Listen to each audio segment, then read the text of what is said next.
Welcome to History Teller YT. Today, we are not just telling a story. We are stepping into a moment where history, courage, fear, strategy, and sacrifice collided in a way that still shapes how we think about resistance and freedom. In 480 BCE, at a narrow mountain pass called Thermopylae, a small Greek force stood in the path of the most powerful empire the world had ever seen. Led by King Leonidas of Sparta, they faced the massive Persian army of Xerxes. The odds were overwhelming. The outcome was known, and yet they stood. This is not just the story of 300 Spartans. It is the story of a divided Greece learning to stand together. It is the story of strategy versus numbers. It is the story of fear faced with discipline. And most of all, it is the story of how a defeat became the foundation for victory. In this complete history, we will go far beyond the legend.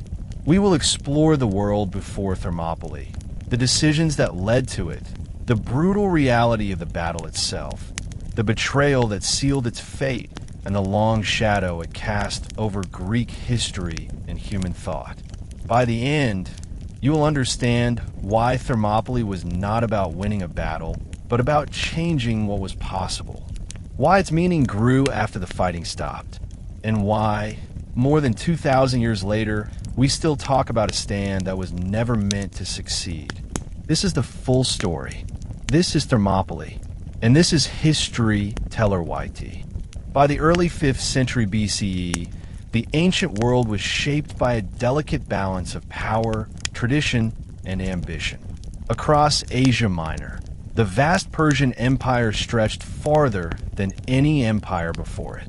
Founded by Cyrus the Great and expanded by his successors, Persia was not merely a land of conquest, but a complex system of governance.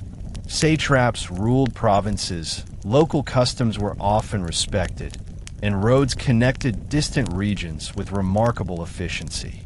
Under King Darius I, Persia had already tested the limits of its power against the Greek city-states, only to suffer a surprising defeat at Marathon in 490 BCE. That loss did not break Persia, but it wounded its pride deeply. Meanwhile, Greece was not a united nation. It was a fractured landscape of independent city-states, each with its own laws, rivalries, and ambitions. Athens was rising as a naval power and experimenting with democracy. Sparta stood apart, a rigid military society built on discipline, endurance, and obedience to law. Other cities like Corinth, Thebes, and Argos watched carefully, often more concerned with their neighbors than with distant Persia. This division was Greece's greatest weakness, yet it was also the source of its fierce independence. When Xerxes I inherited the Persian throne after the death of Darius, he also inherited an unfinished mission. To Xerxes, the Greek resistance was not merely rebellion, but an insult to imperial authority. In the Persian worldview, order flowed from the king, chosen by divine will.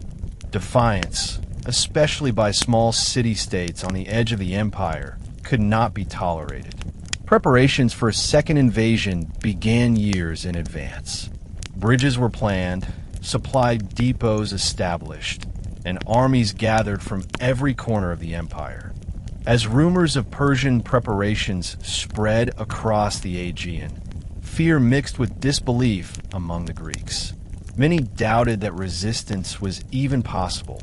Others argued submission was wiser than destruction. Yet in Sparta, where law and honor outweighed fear, the idea of standing firm began to take shape. The world was moving toward confrontation, and the narrow pass of Thermopylae would soon become the stage on which history would test courage against overwhelming force. Sparta was unlike any other Greek city-state. From birth, Spartan citizens were shaped by the demands of the state. Weak infants were abandoned, while the strong were trained from childhood in the agoge, a brutal system designed to create disciplined soldiers. Spartan boys learned to endure hunger, pain, and hardship without complaint. They were taught that their lives belonged not to themselves, but to Sparta. Individual glory mattered less than obedience and unity. At the heart of Spartan identity was the concept of duty. A Spartan warrior did not fight for wealth or conquest, but for the preservation of his city and its laws. Retreat from battle was considered disgraceful. Mothers famously told their sons to return with your shield or on it, meaning victory or death were the only acceptable outcomes. This mindset did not arise from blind cruelty, but from a belief that survival depended on absolute military readiness. Politically, Sparta was cautious and deeply religious. Decisions of war were often delayed by festivals or omens, a factor that would later influence events at Thermopylae. The Spartan army was small compared to Persian forces, but it was arguably the most effective infantry force in the Greek world. Heavy armor, long spears, tight formations, and relentless training gave Spartan hoplites an edge in close combat. When news of Xerxes' invasion became unavoidable, Sparta faced a moral and strategic dilemma. To march north immediately would violate religious observances, yet delay risked leaving Greece exposed. King Leonidas, one of Sparta's dual kings, understood both the limits and the strengths of a city. He knew Sparta could not send its full army, but he also knew that a symbolic stand could rally Greek resistance. Leonidas was not reckless. He was a seasoned leader who understood terrain, morale, and sacrifice. The narrow pass of Thermopylae offered a place where numbers would matter less than discipline. Sending a small, elite force would buy time and send a message. Sparta might not win, but it would not submit quietly. In this choice, Spartan values were about to collide with the reality of imperial ambition. Xerxes ruled the Persian Empire at its height. His court was filled with wealth beyond imagination, gold, fine fabrics, and servants from lands most Greeks had never heard of. Yet Xerxes was not simply a decadent ruler. He carried the heavy burden of maintaining an empire that spanned continents. Rebellion anywhere could inspire rebellion everywhere. Authority had to be visible and unquestioned. For Xerxes, the invasion of Greece was as much political theater as military necessity. He wanted to demonstrate that Persia could recover from defeat and punish those who defied it. Ancient sources describe his preparations as immense. Herodotus writes of armies so large they drank rivers dry. While such accounts are exaggerated, there is no doubt that the Persian force dwarfed anything the Greeks could assemble. The Persian army itself was a mosaic of cultures.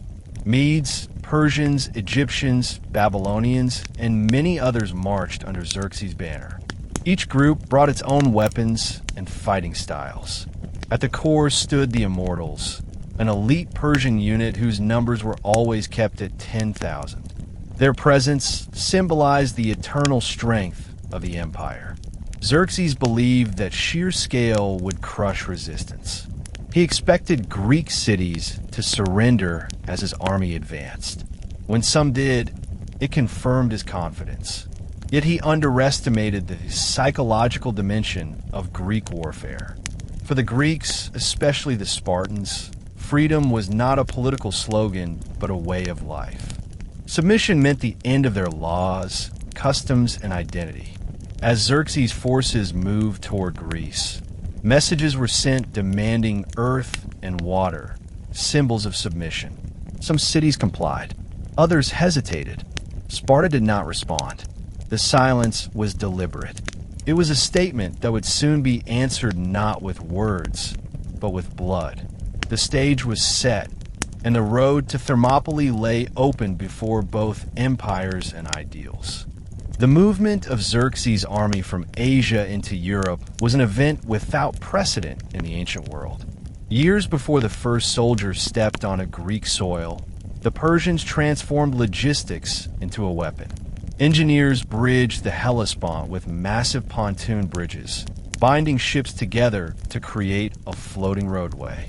This alone was a statement of power.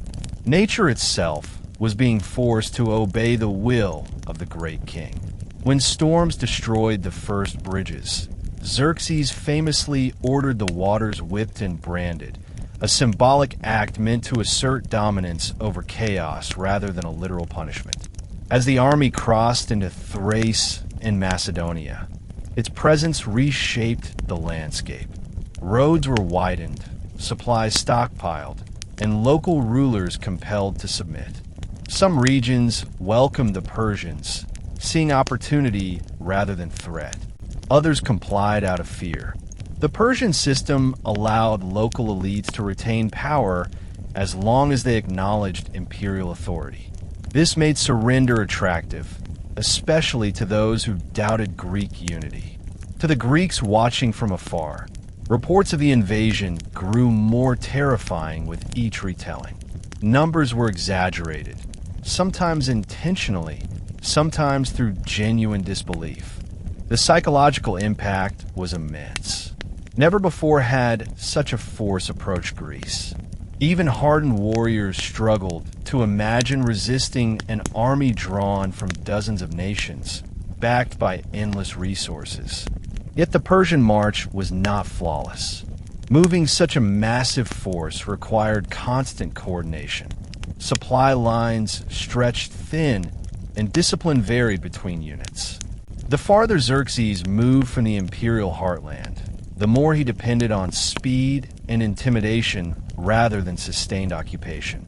Victory needed to be decisive and swift. Any prolonged resistance could strain even Persia's vast capacity. This reality mattered greatly, though few Greeks fully understood it at the time. To them, the Persian army seemed unstoppable, like a tide rolling toward the shore.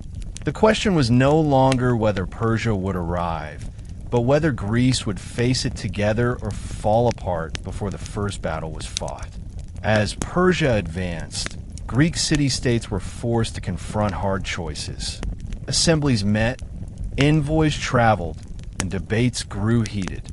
Some leaders argued that resistance was suicide. Persia had already crushed empires larger and stronger than Greece. Submission, they claimed, would preserve cities and families. Others believed that surrender meant the slow death of Greek identity itself. The disagreement ran deep and exposed old rivalries. Athens emerged as one of the loudest voices for resistance. Its naval power had grown rapidly since Marathon, and its leaders understood that the sea would be critical. Themistocles, an ambitious and brilliant strategist, argued that Athens' fleet was Greece's greatest hope. He pushed for unity, knowing full well how fragile it was. Without coordination, Greece would be defeated city by city. Sparta approached the situation differently. It did not speak loudly, but when it did, others listened. Spartan authority carried weight because of its military reputation. Yet even Sparta hesitated. Religious festivals such as the Carnea restricted when armies could march. To modernize, this seems irrational. To the Spartans, ignoring divine law invited disaster worse than defeat. A fragile alliance slowly formed, known later as the Hellenic League. It was less a unified command and more a temporary agreement driven by necessity. Trust was thin. Some cities joined reluctantly. Others secretly negotiated with Persia while publicly claiming loyalty to Greece. Betrayal was always a possibility. Amid this uncertainty, geography became strategy. Greek leaders searched for places where Persian numbers could be neutralized. Mountain passes, narrow coastlines, and choke points offered hope. Thermopylae, a narrow pass between mountains and sea, emerged as a key defensive position. It controlled access to central Greece and forced any army through a confined space. The decision to defend Thermopylae was not heroic romanticism. It was cold calculation shaped by fear, limited resources, and the desperate need for time. The Greeks were not confident of victory. They were trying to survive long enough to discover whether unity could hold. Within Sparta, the question was no longer whether Persia would invade, but how Sparta would be remembered when it did. King Leonidas understood the stakes better than most. He was not young, nor was he inexperienced. He had lived his entire life within Spartan discipline and knew its strengths and limitations. Sparta could not mobilize fully without violating religious law, yet doing nothing would be unforgivable. Leonidas proposed a compromise that balanced faith, law, and necessity. He would lead a small advance force north, composed of elite warriors, while the main army prepared to follow later. This was not a token gesture. The men chosen were seasoned veterans, each with a living son to carry on his family line.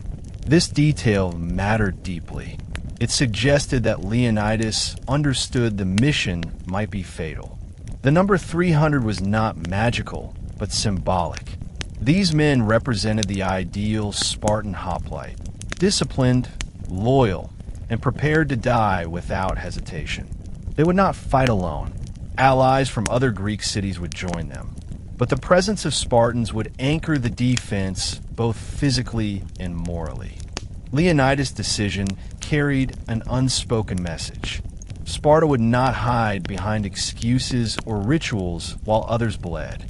Even constrained by tradition, it would stand in the path of empire. This gesture was meant to inspire confidence among allies and doubt among enemies. As Leonidas marched north, he did not deliver speeches about glory or destiny. He focused on preparation, positioning, and morale. He knew that the battle ahead would not be won through rage or desperation, but through discipline and terrain. Thermopylae was chosen not to defeat Persia outright, but to delay it, to prove that resistance was possible. By the time Leonidas reached the pass, the die was cast. The world's greatest empire was approaching, and a small force stood ready to meet it. History was narrowing, just like the pass itself, toward a confrontation that would echo far beyond the clash of spears. Thermopylae was not an impressive place at first glance. It was a narrow strip of land squeezed between steep mountains and the Malian Gulf, marked by sulfur springs that gave the pass its name, meaning hot gates. Yet this unremarkable stretch of earth held immense strategic value. Armies moving south into central Greece had little choice but to pass through it. At certain points, the road narrowed so much that only a few men could stand abreast. For defenders, this terrain offered a rare advantage against a numerically superior enemy. Leonidas understood this better than anyone. The Spartan approach to warfare emphasized discipline, formation, and control. In open terrain, Persian numbers and cavalry would dominate. At Thermopylae, those advantages would be stripped away. Heavy armor, long spears, and tight formations could turn the narrow pass into a killing ground. This was not about bravery alone. It was about geometry, timing, and restraint. As the Greeks arrived, they began reinforcing the position. A low wall, remnants of earlier conflicts, was repaired to further restrict Persian movement.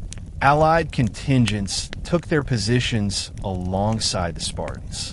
These men came from different cities, spoke different dialects, and followed different customs, but they shared a common purpose.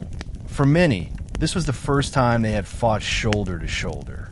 Despite the defensive advantages, the atmosphere was tense.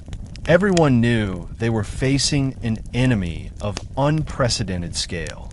Scouts reported the Persian army's approach, its banners stretching across the horizon. The sheer size of it defied comprehension. Stories spread through the camp, some exaggerated, others horrifyingly accurate. Leonidas walked the lines, observing rather than boasting. He knew morale mattered, but false confidence could be fatal. His presence alone steadied the men. Spartan discipline radiated outward, influencing allies who had never seen such calm in the face of danger. Thermopylae was no longer just a place on a map. It was becoming a test of whether preparation and unity could stand against overwhelming force. When the Persian army finally came into view, the effect on the Greek defenders was profound. The valley filled with movement, sound, and color. Infantry units marched in ordered columns. Cavalry formations moved with precision. Supply trains followed endlessly behind. For many Greeks, this was their first direct encounter with the full power of the Persian Empire, and it was impossible not to feel a surge of fear. Herodotus later described the Persians as countless, and while that is an exaggeration, the impression of endless numbers was real. The Immortals, elite Persian troops, stood out in their fine armor and disciplined ranks. Archers carried bows designed for range rather than penetration, while infantry bore lighter armor suited for mobility. Against lightly armed opponents, this force was devastating. Against heavily armored hoplites in a narrow pass, the equation would change. Xerxes himself observed the Greek position from a distance. He was reportedly puzzled by what he saw. Greek soldiers exercised, groomed themselves, and even combed their hair. To Persians, this behavior seemed absurd, even insulting. To Spartans, it was ritual. They prepared for death with dignity, not panic. Xerxes waited several days before attacking. He believed the Greeks would flee once they grasped the hopelessness of their position. This delay was a mistake. It allowed the Greeks to rest, prepare, and strengthen their resolve. Every day that passed without surrender sent a clear message. These men had come not to negotiate, but to fight. When Persian envoys demanded submission, Leonidas' response was famously brief. "Come and take them," he said when ordered to lay down arms. It was not a boast. It was a statement of fact. The Greeks would not abandon the pass willingly. Any progress would have to be paid for in blood. By the time Xerxes gave the order to attack, both sides understood the meaning of what was about to happen. This would not be a quick display of dominance. It would be a brutal collision between empire and defiance, fought in a space too narrow for retreat or mercy. The opening assaults at Thermopylae revealed just how thoroughly Leonidas had exploited the terrain. Persian infantry advanced confidently, expecting their numbers to overwhelm resistance. Instead, they were met by a solid wall of bronze and wood. Spartan hoplites locked shields, lowered spears, and held formation with practiced precision. The narrow pass prevented flanking, forcing the Persians to attack head-on. Wave after wave crashed against the Greek line. Persian spears were shorter, their armor lighter. They struggled to break through the disciplined ranks. When one man fell, another stepped forward.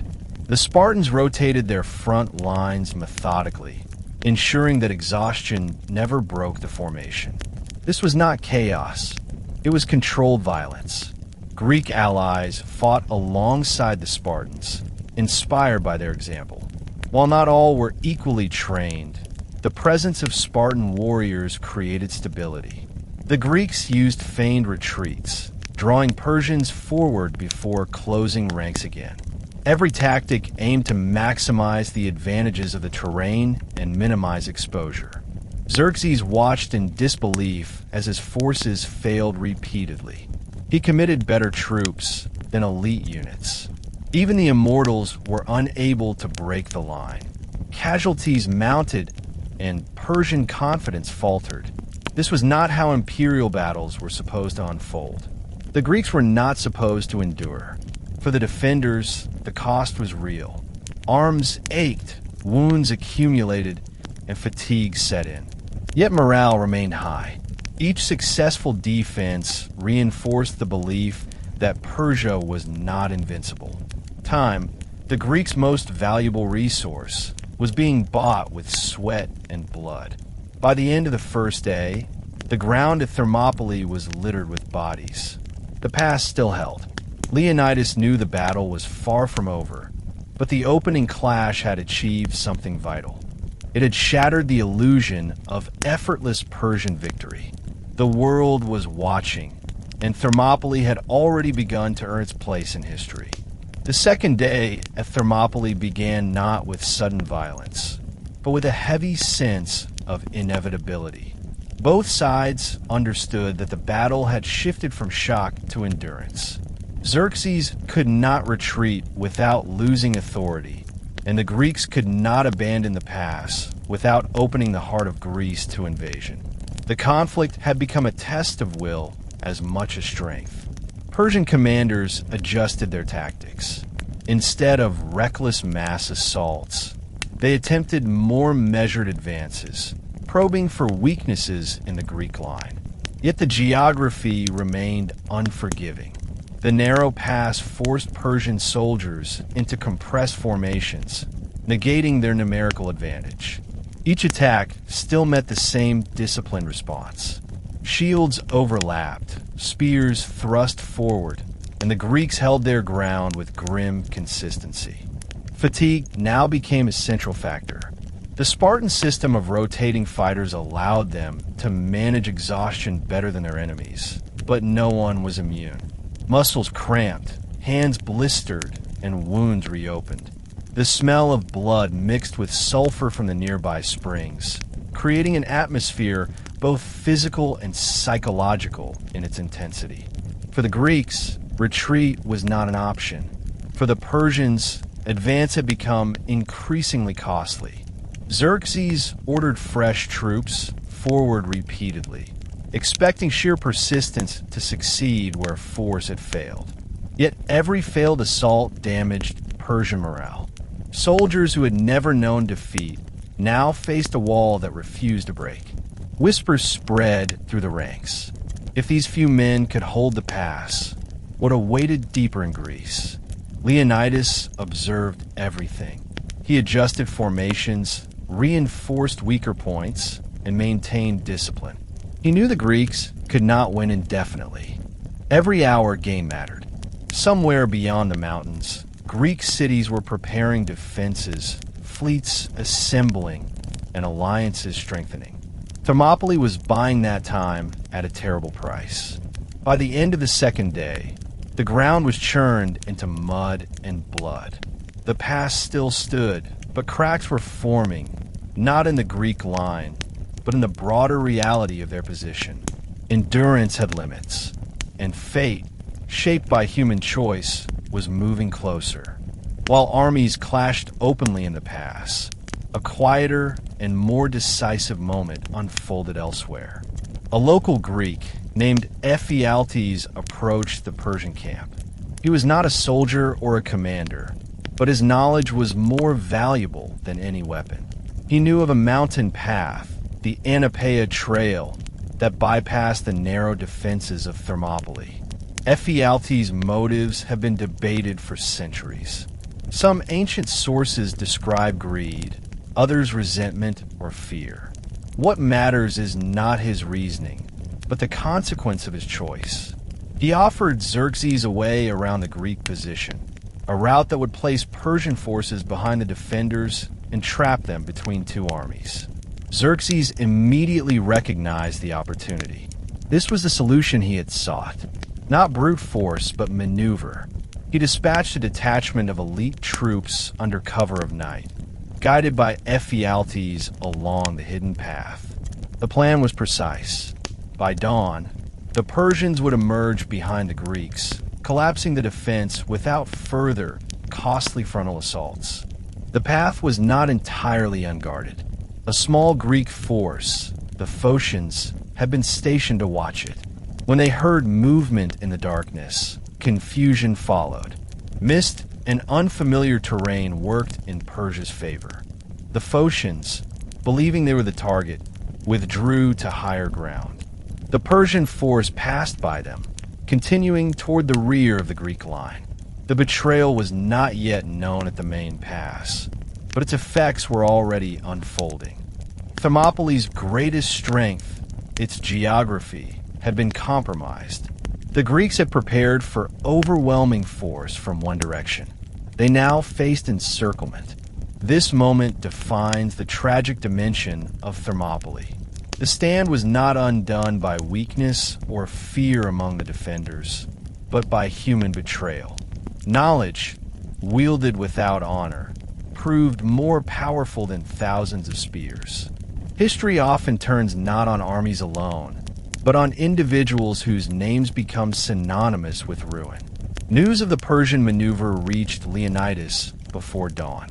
Messengers arrived breathless, carrying confirmation that the enemy was advancing behind the Greek position. The reality was stark. Thermopylae could no longer be held. The defenders were about to be surrounded, cut off from retreat, and destroyed. Leonidas called a council of commanders. The decision before them was brutal but clear. They could withdraw while escape was still possible, preserving the core of the Greek resistance. Or they could remain, delay the Persians further, and die. The choice was not unanimous. Some contingents chose to leave, ordered to do so by Leonidas himself. Their survival would matter in battles yet to come. Leonidas stayed. So did the Spartans. Alongside them remained the Thespians, who refused to retreat, and a small group of Thebans under disputed circumstances. This was not a reckless gesture. It was a deliberate act shaped by duty, law, and strategy. Someone had to hold the pass long enough for others to escape. Someone had to show that Greek resistance did not end in flight. For Leonidas, this moment fulfilled the weight of Spartan tradition. Prophecies had warned that either Sparta would fall or a king would die. Leonidas accepted that role without hesitation. There were no speeches recorded, no dramatic farewell. Preparation replaced ceremony. Shields were checked. Spears were readied. Men stood knowing they would not see another sunset. As daylight crept over the mountains, the sound of Persian movement grew louder behind them. The trap was closing, yet within the Greek line there was calm. Fear remained, but it was controlled, absorbed into resolve. Thermopylae had become more than a defensive position. It had become a statement. The final day was about to begin. What followed would echo far beyond the battlefield, not because of victory, but because of how defeat was faced. The final day at Thermopylae began with clarity rather than confusion. The Greeks who remained knew exactly what awaited them. There was no illusion of escape, no expectation of survival. The decision to stay transformed fear into focus. Men prepared themselves not for victory, but for meaning. In many ways, this acceptance made them more dangerous than ever. Leonidas repositioned his forces, pulling them forward into a wider section of the pass. This was deliberate, with encirclement inevitable. Holding the narrowest point no longer mattered. Instead, the goal was to inflict maximum damage for as long as possible. Spears were already worn and shortened from days of fighting. Many would soon break entirely. When they did, swords would take their place. The Persians attacked from both directions. From the front came renewed assaults, more aggressive than before. From behind, the flanking force descended from the mountains. The Greeks were now surrounded, yet they advanced rather than retreated. This unexpected move disrupted Persian coordination. Soldiers who expected fleeing defenders instead met a furious counterattack. Combat became chaotic and brutal. Formation mattered less now. Individual skill, strength, and determination came to the forefront. Spartans fought with the same discipline they had practiced all their lives, even as order dissolved around them. Thespians stood shoulder to shoulder, refusing to abandon their allies. There was no distinction anymore between Spartan and non-Spartan. Only defenders and invaders remained. Persian casualties mounted rapidly. The Greeks fought not to survive, but to exhaust the enemy's momentum. Every fallen Persian slowed the advance deeper into Greece. Xerxes ordered his men forward repeatedly, driven by anger as much as strategy. He could not allow this resistance to appear victorious, even in death. As the sun climbed higher, the battlefield filled with dust, blood, and the sound of metal striking metal. Thermopylae had become a place where time itself seemed suspended. The world beyond the pass faded away. What mattered was each step forward, each blow struck, and each moment stolen from the empire pressing inward. At the center of the fighting stood Leonidas. He did not command from a distance or retreat behind his men. He fought where the line was weakest, where the pressure was greatest. Ancient sources describe his presence as steady rather than dramatic. He was not seeking death, but he did not avoid it. Leonidas fell during the fiercest fighting of the day. The exact circumstances are unclear. What is certain is that his death became an immediate focal point of the battle. When the Spartans realized their king had fallen, they did not break. They surged forward. Protecting his body became an act of defiance and honor. Several times, Persian troops attempted to seize it. Each attempt was beaten back with ferocity. The struggle over Leonidas' body was symbolic. For the Persians, capturing it would represent dominance.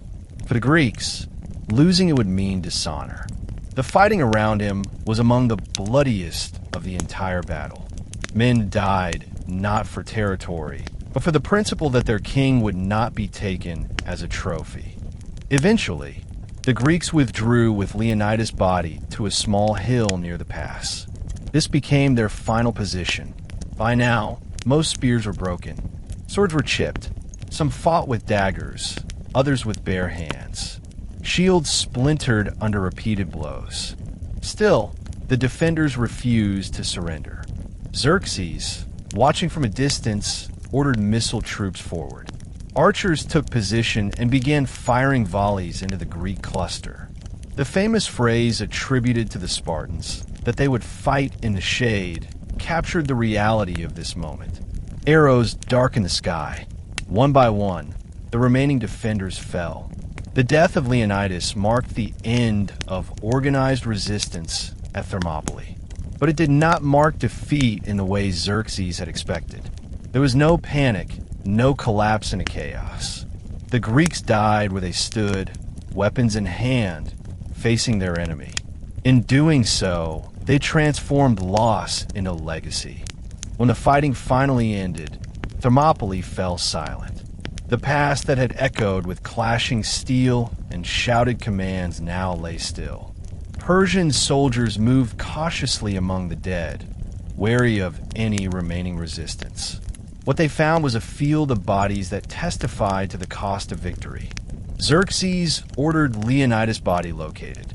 Accounts differ on what followed, but some sources claim it was mutilated and displayed, a departure from Persian custom.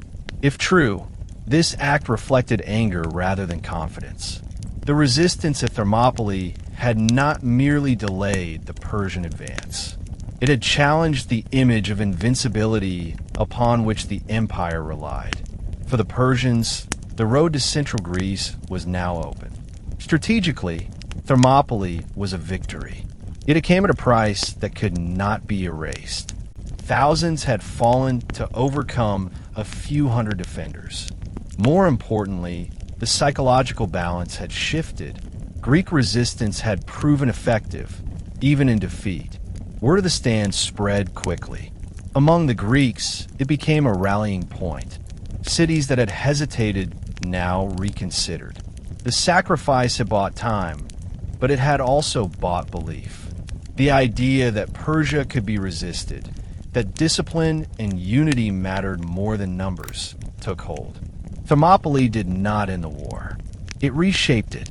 The stand of Leonidas and his men would influence decisions at Salamis and Plataea. It would be retold not as a story of loss, but of purpose. History often remembers victories, Thermopylae ensured that it would also remember how men chose to face defeat. As the Persian army marched south, leaving the past behind, they carried with them the weight of what they had witnessed. The gates of fire had been forced open, but not without consequence. The world had changed, and the echo of that change would not fade. With Thermopylae fallen, the Persian army resumed its march south. From a strategic perspective, Xerxes had achieved his immediate objective. The land route into central Greece lay open, and no force stood between his army and the heart of Greek territory. Yet the advance that followed lacked the confidence expected of an imperial triumph. The resistance at Thermopylae had altered the tone of the campaign. Persian commanders now moved with greater caution. Scouts were sent ahead more frequently. Flanks were guarded more carefully. The assumption that Greek forces would break or scatter no longer held. Every narrow road and mountain pass was now viewed as a potential trap. This shift mattered. Persia still held overwhelming strength, but momentum is not only measured in distance traveled. It is measured in certainty, and that certainty had been shaken. Greek civilians along the Persian route faced grim choices. Some fled south, abandoning homes and farmland. Others stayed, hoping submission would spare them.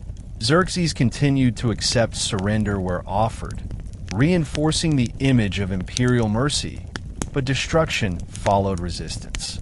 Athens, evacuated by much of its population, would soon be burned, an act meant to crush morale and erase defiance. Yet the fall of Thermopylae did not break Greece. It unified it in a way no council or treaty ever had. News of the stand traveled faster than the Persian army itself. Messengers carried not just facts, but emotion. The story was no longer about defeat. It was about resolve. 300 Spartans and their allies had faced the full weight of empire and had not yielded. This mattered deeply to cities that had doubted resistance. If such a stand was possible at Thermopylae, then perhaps victory was possible elsewhere. The battlefield had shifted from land to sea, from narrow passes to open water, and Greece, shaken but not shattered, began preparing for the next confrontation. In Sparta, the news of Thermopylae was received without public lamentation. This was not indifference. It was tradition. Spartan culture did not encourage mourning for those who died fulfilling their duty. Leonidas had done exactly what was expected of a Spartan king. He had stood where he was ordered to stand and had not retreated. Yet beneath the surface, the loss was profound. Sparta rarely lost kings in battle, and Leonidas' death carried political and emotional weight. His sacrifice reinforced the values upon which Spartan society was built.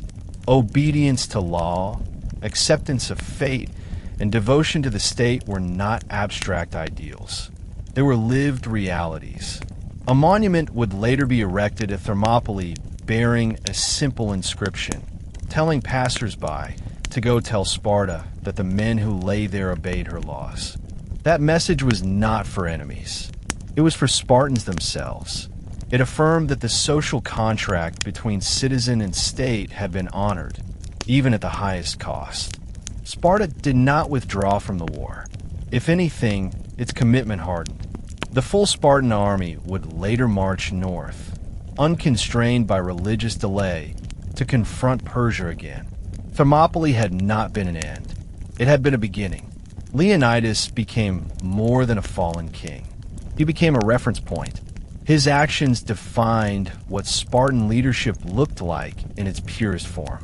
Future commanders would be measured against his example, not because he won, but because he did not compromise.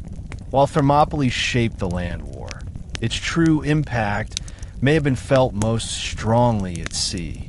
Athens, already committed to naval resistance, interpreted the stand as confirmation of its strategy. Land defenses could delay, but ships could decide the war. Themistocles pressed this argument relentlessly. As Persian forces advanced, Athens made a radical choice. The city was evacuated.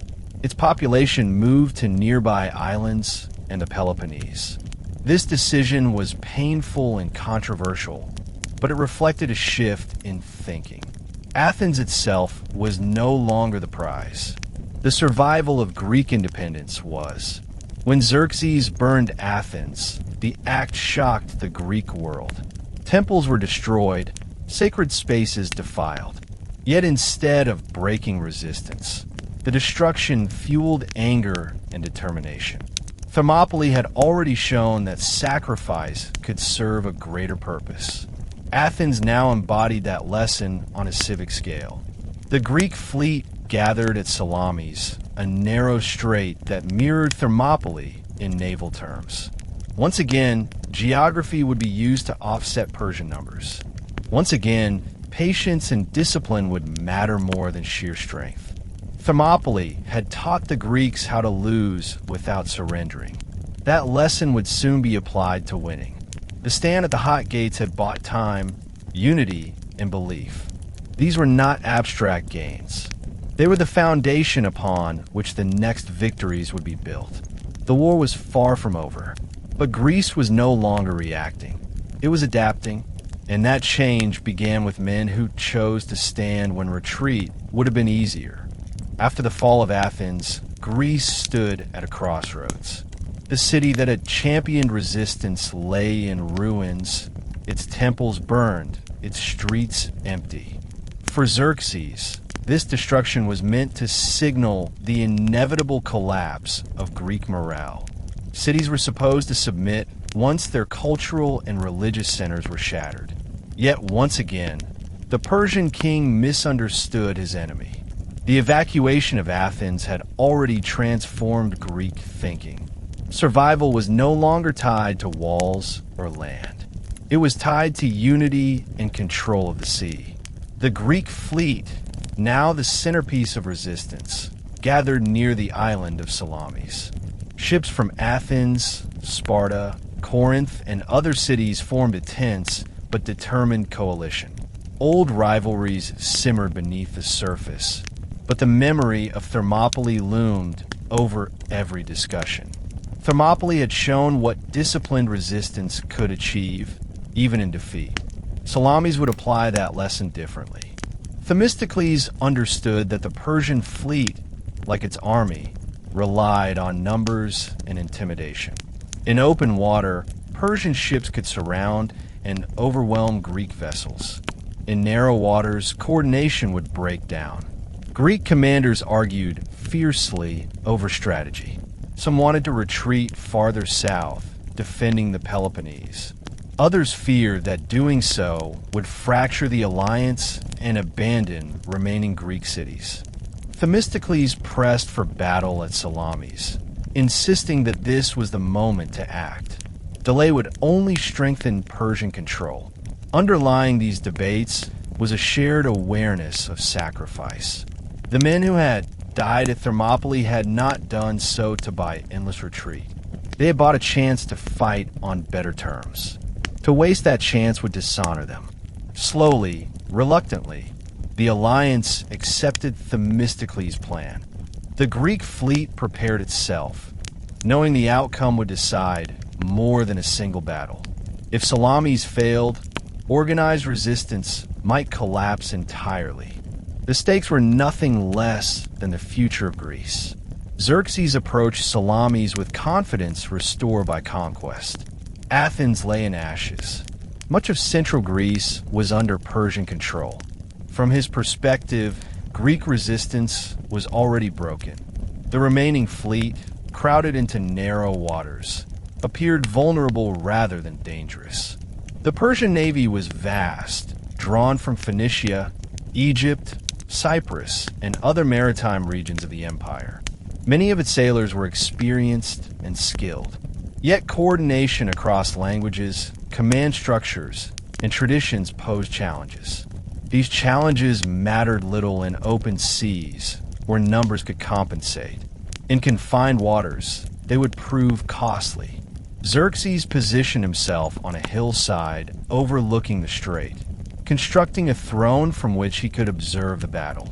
This act was meant to demonstrate confidence and authority. Victory, he believed, was assured. He wanted to witness the destruction of the Greek fleet with his own eyes. Themistocles exploited this confidence. Through deception and misinformation, he convinced Xerxes that the Greeks were divided and preparing to flee. This prompted the Persian fleet to move into the strait at night, blocking escape routes and compressing their own formations. By morning, the trap was set. The Persians expected chaos among the Greeks. Instead, they encountered order. Greek ships advanced in formation, ramming with precision. In the narrow waters, Persian numerical advantage became a liability. Ships collided with one another. Commands were lost. Panic spread. From his throne, Xerxes watched the battle unfold with growing alarm. What had seemed like a controlled operation dissolved into confusion. Greek discipline, forged through shared sacrifice and sharpened by Thermopylae, proved decisive. The lesson of the past had been carried to the sea. The Battle of Salamis was not a simple rout, but it was decisive. Greek ships, heavier and built for ramming, smashed into Persian vessels trapped by their own numbers. Crews fought hand to hand as ships locked together. Experience mattered, but so did motivation. Greek sailors fought knowing there was no city left behind them to retreat to. Victory or destruction were the only outcomes. As Persian losses mounted, the psychological shift that had begun at Thermopylae reached its peak.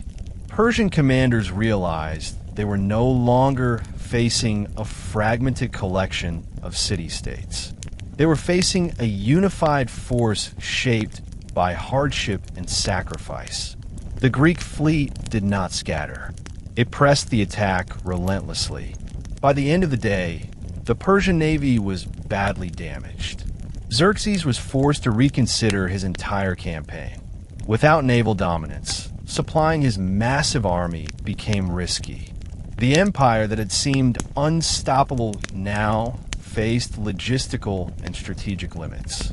Thermopylae and Salamis were different kinds of battles, but they were connected by the same thread. One was a defeat that inspired unity. The other was a victory made possible by that inspiration. Together, they reshaped the war. For Greece, Salamis confirmed that resistance was not only honorable, but effective. For Persia, it marked the beginning of retreat and reassessment.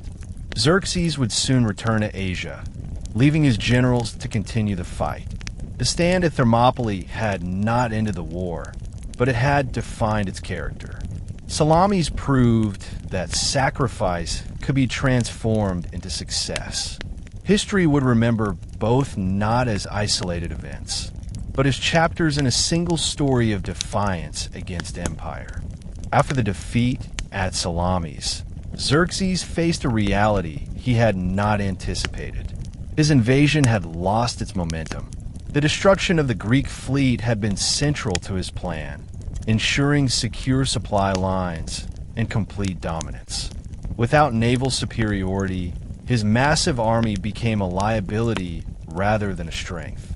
Feeding and supplying such numbers in hostile territory was no longer sustainable.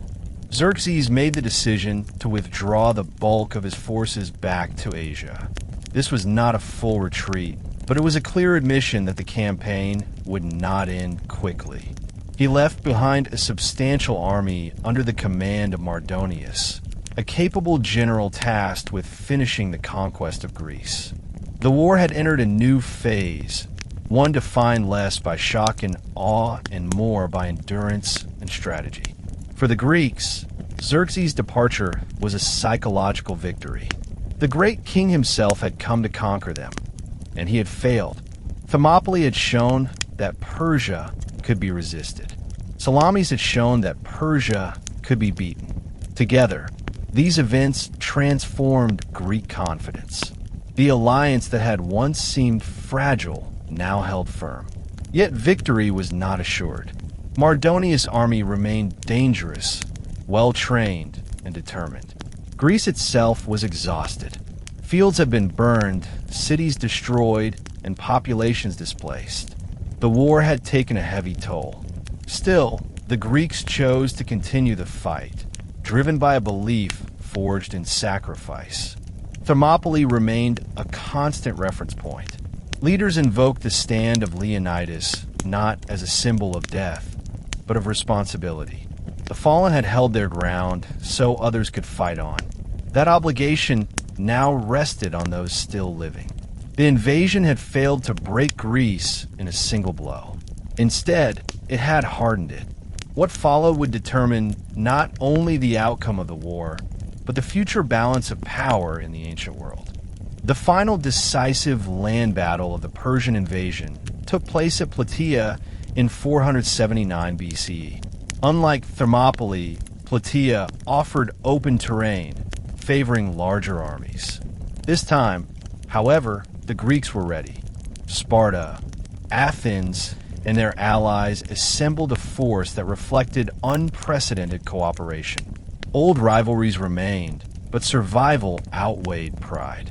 Mardonius attempted diplomacy before battle, offering favorable terms to Athens in hopes of fracturing the alliance.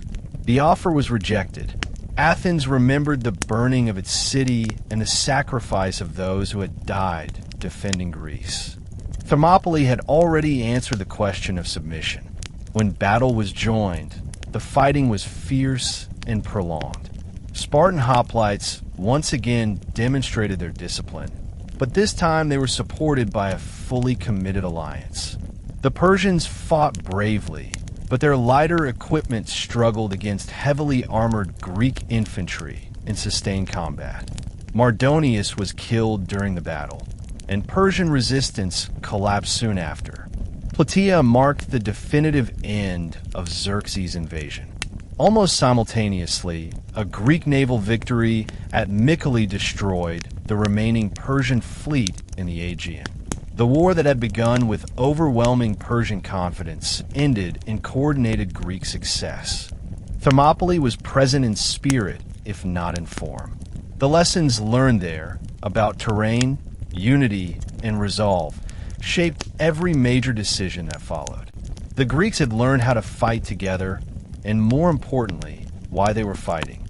With the war won, Thermopylae took on a new role. It became memory, symbol, and lesson. The stand of Leonidas and his men was retold in poetry, history, and oral tradition.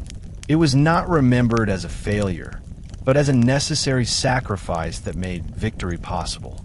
Unlike many battles, Thermopylae gained power over time. Each retelling emphasized different aspects. For some, it was about Spartan discipline. For others, it was about freedom versus tyranny. What remained constant was the idea that individual choice mattered, even in the face of overwhelming force. The monument at the pass did not celebrate conquest. It honored obedience, duty, and sacrifice. That distinction mattered deeply to Greek identity. Victory at Plataea proved Greece could win. Thermopylae explained why it deserved to. In the centuries that followed, Thermopylae would be invoked by soldiers, philosophers, and statesmen. It became a benchmark for courage and moral clarity. Not because the defenders were flawless, but because they understood their role in something larger than themselves. History often favors the victors. Thermopylae ensured that it would also remember those who stood so others could prevail. The battle did not stop the Persians alone. It reshaped how Greeks saw themselves and how the world would remember them. After the Persian Wars ended, Thermopylae did not fade into the background as many battles did. Instead, it grew in significance. What had begun as a tactical delay became a central story through which Greeks explained themselves to the world and to future generations. This transformation did not happen overnight. It unfolded through storytelling, commemoration, and reflection. Greek poets, historians, and educators returned repeatedly to Thermopylae. Herodotus recorded the events not simply to preserve facts, but to explore character, choice, and consequence. He presented the stand as a moment where human agency mattered, even against overwhelming forces. The emphasis was not on numbers or tactics alone, but on why men chose to fight when logic suggested retreat. In Greek culture, memory was not passive. It was active and instructive. Stories were meant to teach citizens how to behave, what to value, and where honor lay. Thermopylae fit perfectly into this framework. It offered a clear moral narrative. Obedience to law, loyalty to community, and acceptance of sacrifice were elevated above survival. This narrative shaped education. Young Greeks learned about Thermopylae alongside myths and legends. The line between history and moral example blurred. Leonidas became less a historical king and more a model of leadership. The Spartans became symbols of discipline rather than individuals with flaws and doubts. Importantly, Thermopylae was remembered not as an exclusively Spartan achievement. While Sparta stood at the center, the role of allies, such as the Thespians, reinforced a broader Greek identity. The battle became a shared inheritance, not a single city's possession.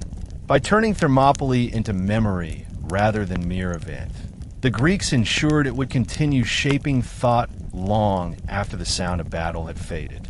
It became a reference point for what it meant to act rightly under pressure. Thermopylae also influenced how Greeks thought about politics and leadership. The battle raised uncomfortable questions. When is obedience more important than life? When does law demand sacrifice? And who decides when sacrifice is justified? In Sparta, the answers were clear. The state came before the individual. Thermopylae validated this system in Spartan eyes. It showed that absolute discipline could produce extraordinary results. Spartan leaders used the story to reinforce conformity and loyalty, reminding citizens that the laws demanded everything, even life itself. Athens interpreted Thermopylae differently. While it respected the sacrifice, it focused on choice rather than obligation. Leonidas had chosen to stay. The Athenians had chosen to evacuate their city. Both decisions involved sacrifice, but of different kinds. Together, they illustrated that freedom required judgment, not blind obedience. These differing interpretations influenced Greek political debates for generations. Philosophers questioned whether the Spartan model was admirable or dangerous. Was a society that demanded death from its citizens truly just? Or did Thermopylae prove that some causes were worth dying for? The story was also used to caution leaders. Leonidas' sacrifice was honored, but it also highlighted the cost of inflexibility. Future commanders were praised not only for bravery, but for knowing when sacrifice served a purpose and when it did not. Thermopylae became a tool for political argument. It could justify resistance, criticize cowardice, or warn against tyranny. Its meaning was not fixed. It evolved as Greek society evolved, reflecting changing concerns and priorities. In this way, Thermopylae lived on not just in memory, but in debate. It remained relevant because it raised questions that never fully disappear. Militarily, Thermopylae left a deep imprint on Greek thinking. It reinforced the importance of terrain, discipline, and morale. Greek generals studied the battle not to repeat its outcome, but to understand its dynamics. The idea that smaller, well-organized forces could resist larger armies shaped future strategy. The emphasis on hoplite warfare, tight formations, and mutual dependence was strengthened. Thermopylae demonstrated that courage alone was insufficient. Coordination and trust mattered more. A single man breaking formation could endanger everyone. This lesson influenced how Greek armies trained and fought. At the same time, Thermopylae served as a warning.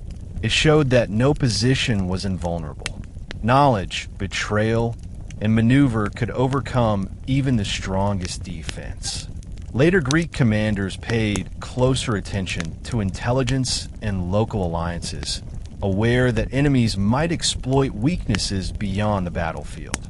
Perhaps the most enduring military lesson was psychological. Thermopylae proved that example could be as powerful as victory. The stand inspired confidence far beyond its tactical value. Greek soldiers fought differently afterward, knowing that resistance had meaning even when outcomes were uncertain. This understanding of morale would shape Greek warfare well into the classical period. Battles were no longer just contests of strength, but contests of belief.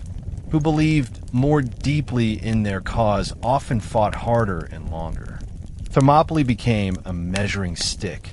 To fight bravely was to fight in its shadow. To retreat without cause was to fall short of its standard. In this way, the battle continued influencing actions long after the last spear had fallen. While Greek memory turned Thermopylae into a symbol of heroic resistance, the Persian perspective was very different. Persian records do not dwell on the battle in the way Greek sources do. This absence is itself revealing. Empires tend to remember victories that reinforce authority, not moments that expose limits. Thermopylae, though technically a Persian success, did not serve that purpose. From the Persian viewpoint, the campaign against Greece was only one episode in a long imperial history. The empire had absorbed regions far larger and more complex than Greece. The resistance at Thermopylae was unexpected, but it did not overturn Persian identity or political structure. Persian culture emphasized order, loyalty to the king, and continuity. Singular acts of defiance, no matter how dramatic, were less important than long-term control. Yet Thermopylae still left a mark. The battle forced Persian commanders to reconsider assumptions about warfare in Greece. The idea that intimidation alone could secure submission had proven false. After Thermopylae and Salamis, Persian strategy shifted toward diplomacy, influence, and indirect control rather than direct invasion. Persian respect for courage should not be underestimated. While Greek sources often portray Persians as baffled or enraged, it is likely that many Persian soldiers recognized the bravery of their opponents. Ancient warfare allowed for admiration of enemy valor, even amid hostility. The intense fighting at Thermopylae would not have gone unnoticed among Persian veterans. Thermopylae also influenced how Persia viewed the Greek world thereafter. Greece was no longer seen merely as a fringe region. It was a place capable of sustained resistance, requiring careful management rather than brute force.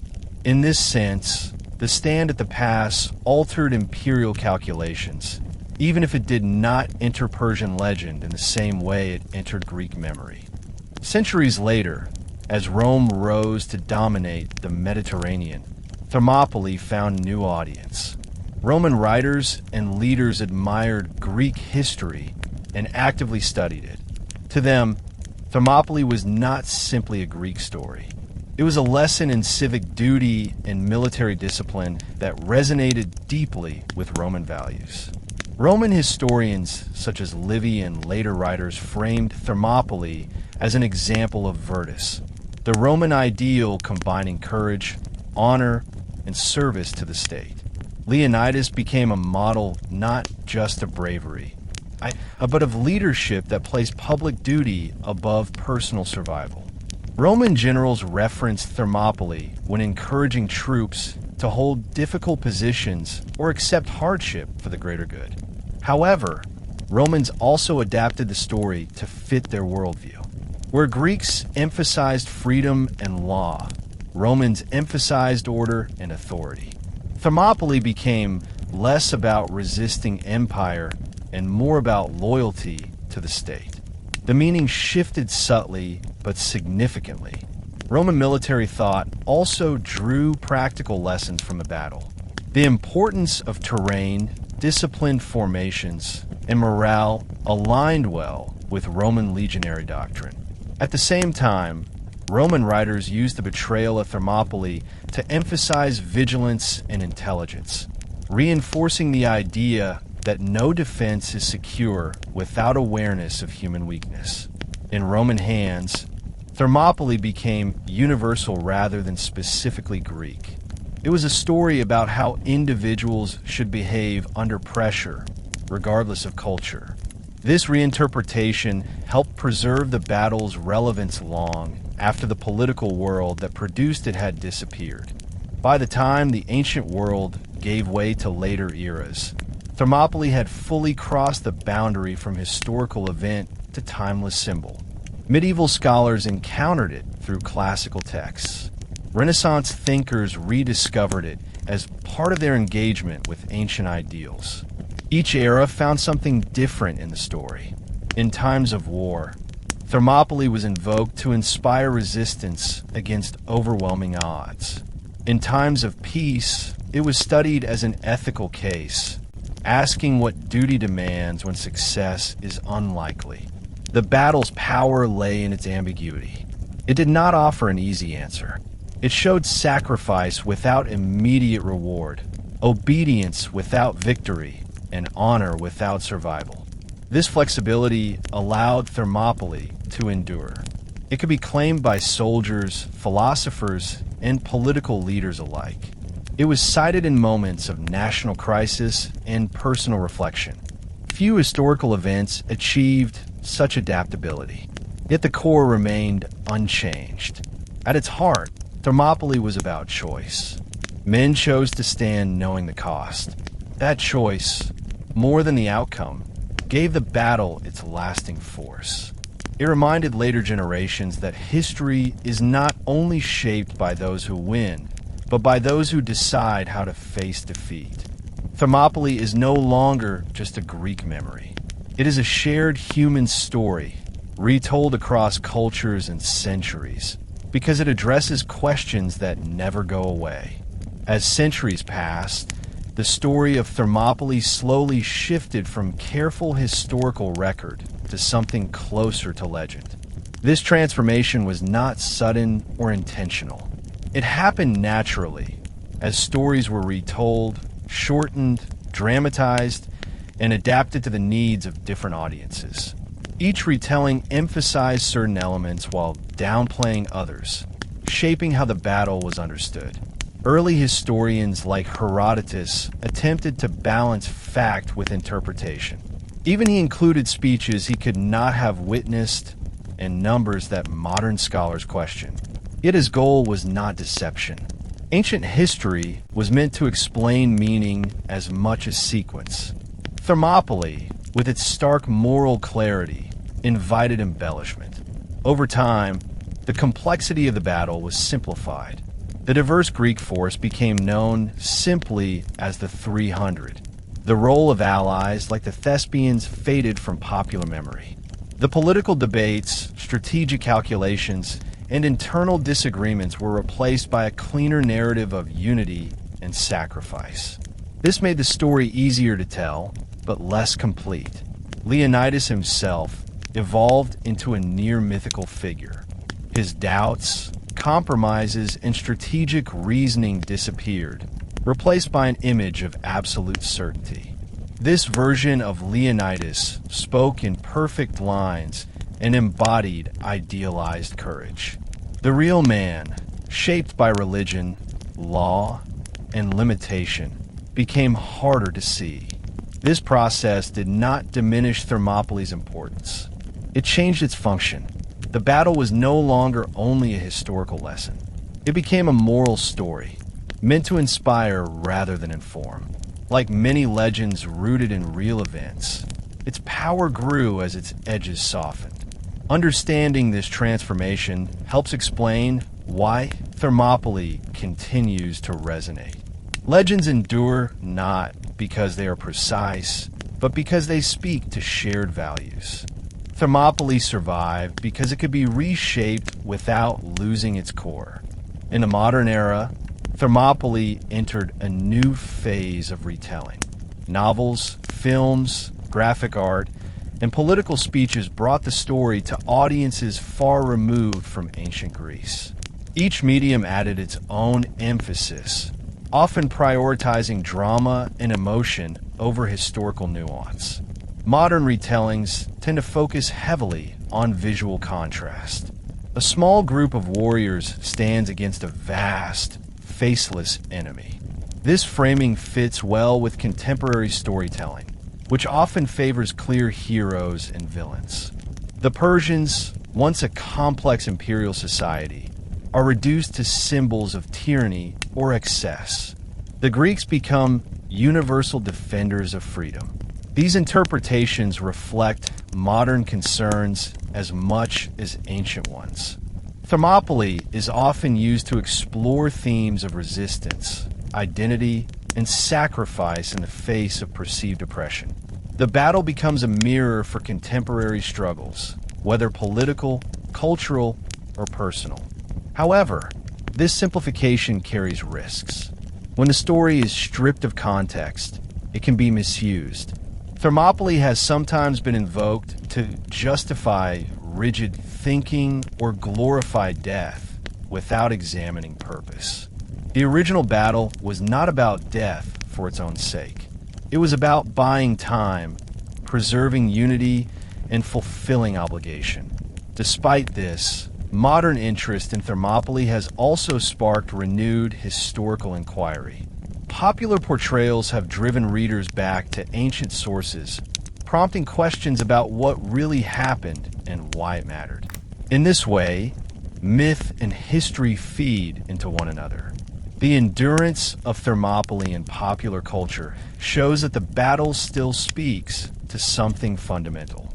Even when distorted, it retains emotional force because it deals with limits, choice, and responsibility. To fully understand Thermopylae, it is necessary to hold two truths at once. The battle was both a real historical event and a symbolic construction shaped by centuries of retelling. Separating these does not weaken the story. It strengthens it.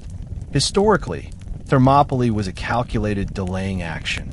It involved compromise, partial retreat, and strategic withdrawal.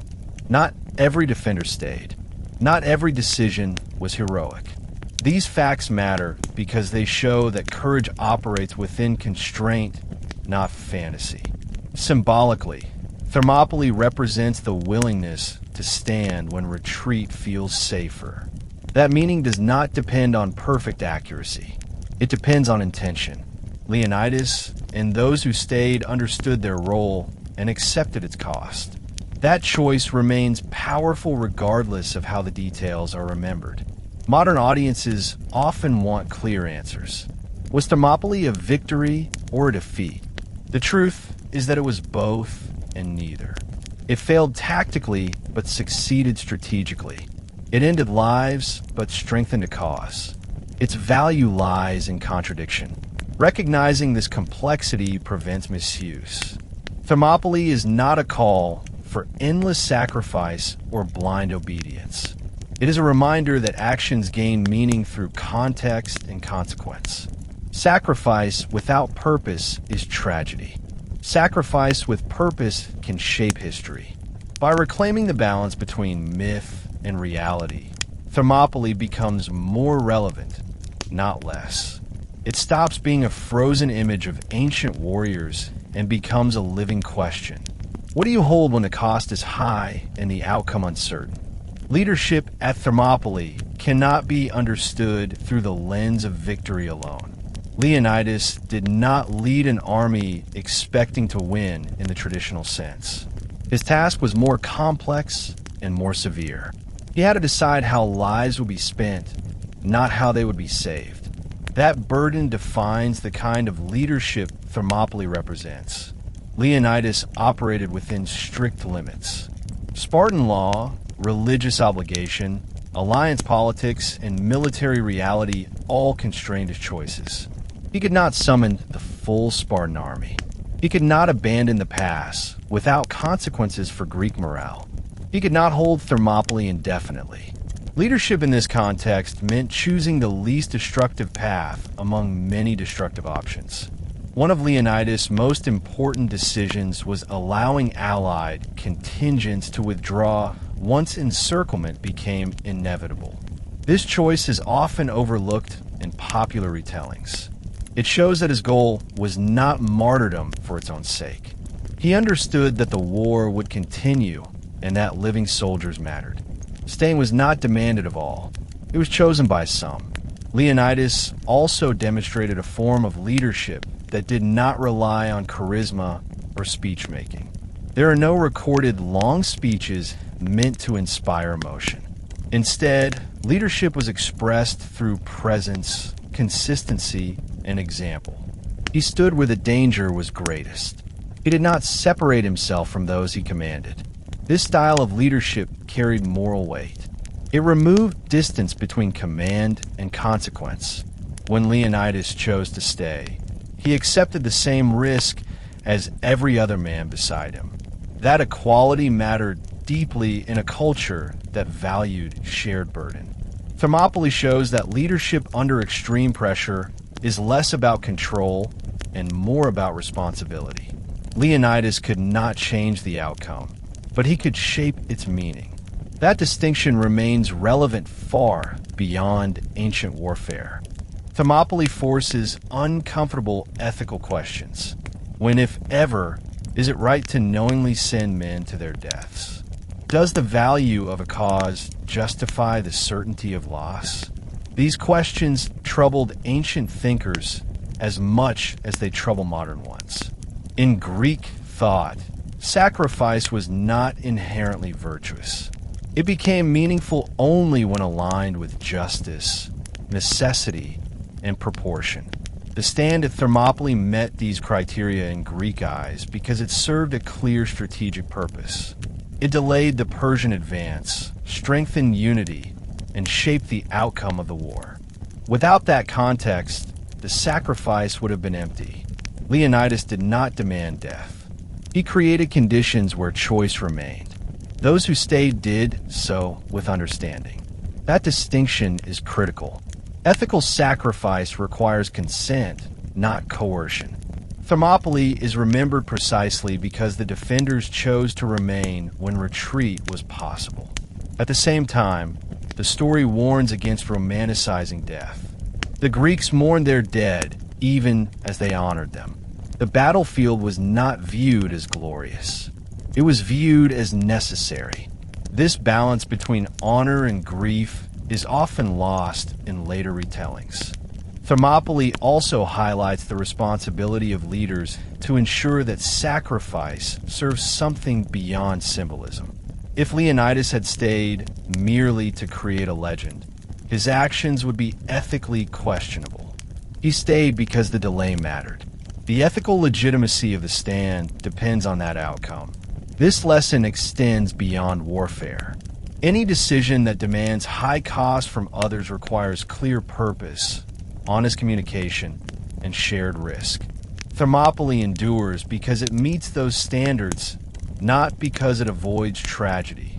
Perhaps the most modern lesson of Thermopylae lies in how decisions are made under conditions where no good options exist. Leonidas faced a situation defined by loss. The question was not how to win, but how to lose in a way that preserved future possibility. This kind of decision-making is rare in history, but common in human experience. It occurs when resources are limited, time is short, and consequences are irreversible. Thermopylae provides a case study in clarity under pressure. Leonidas did not delay action in hope of a miracle.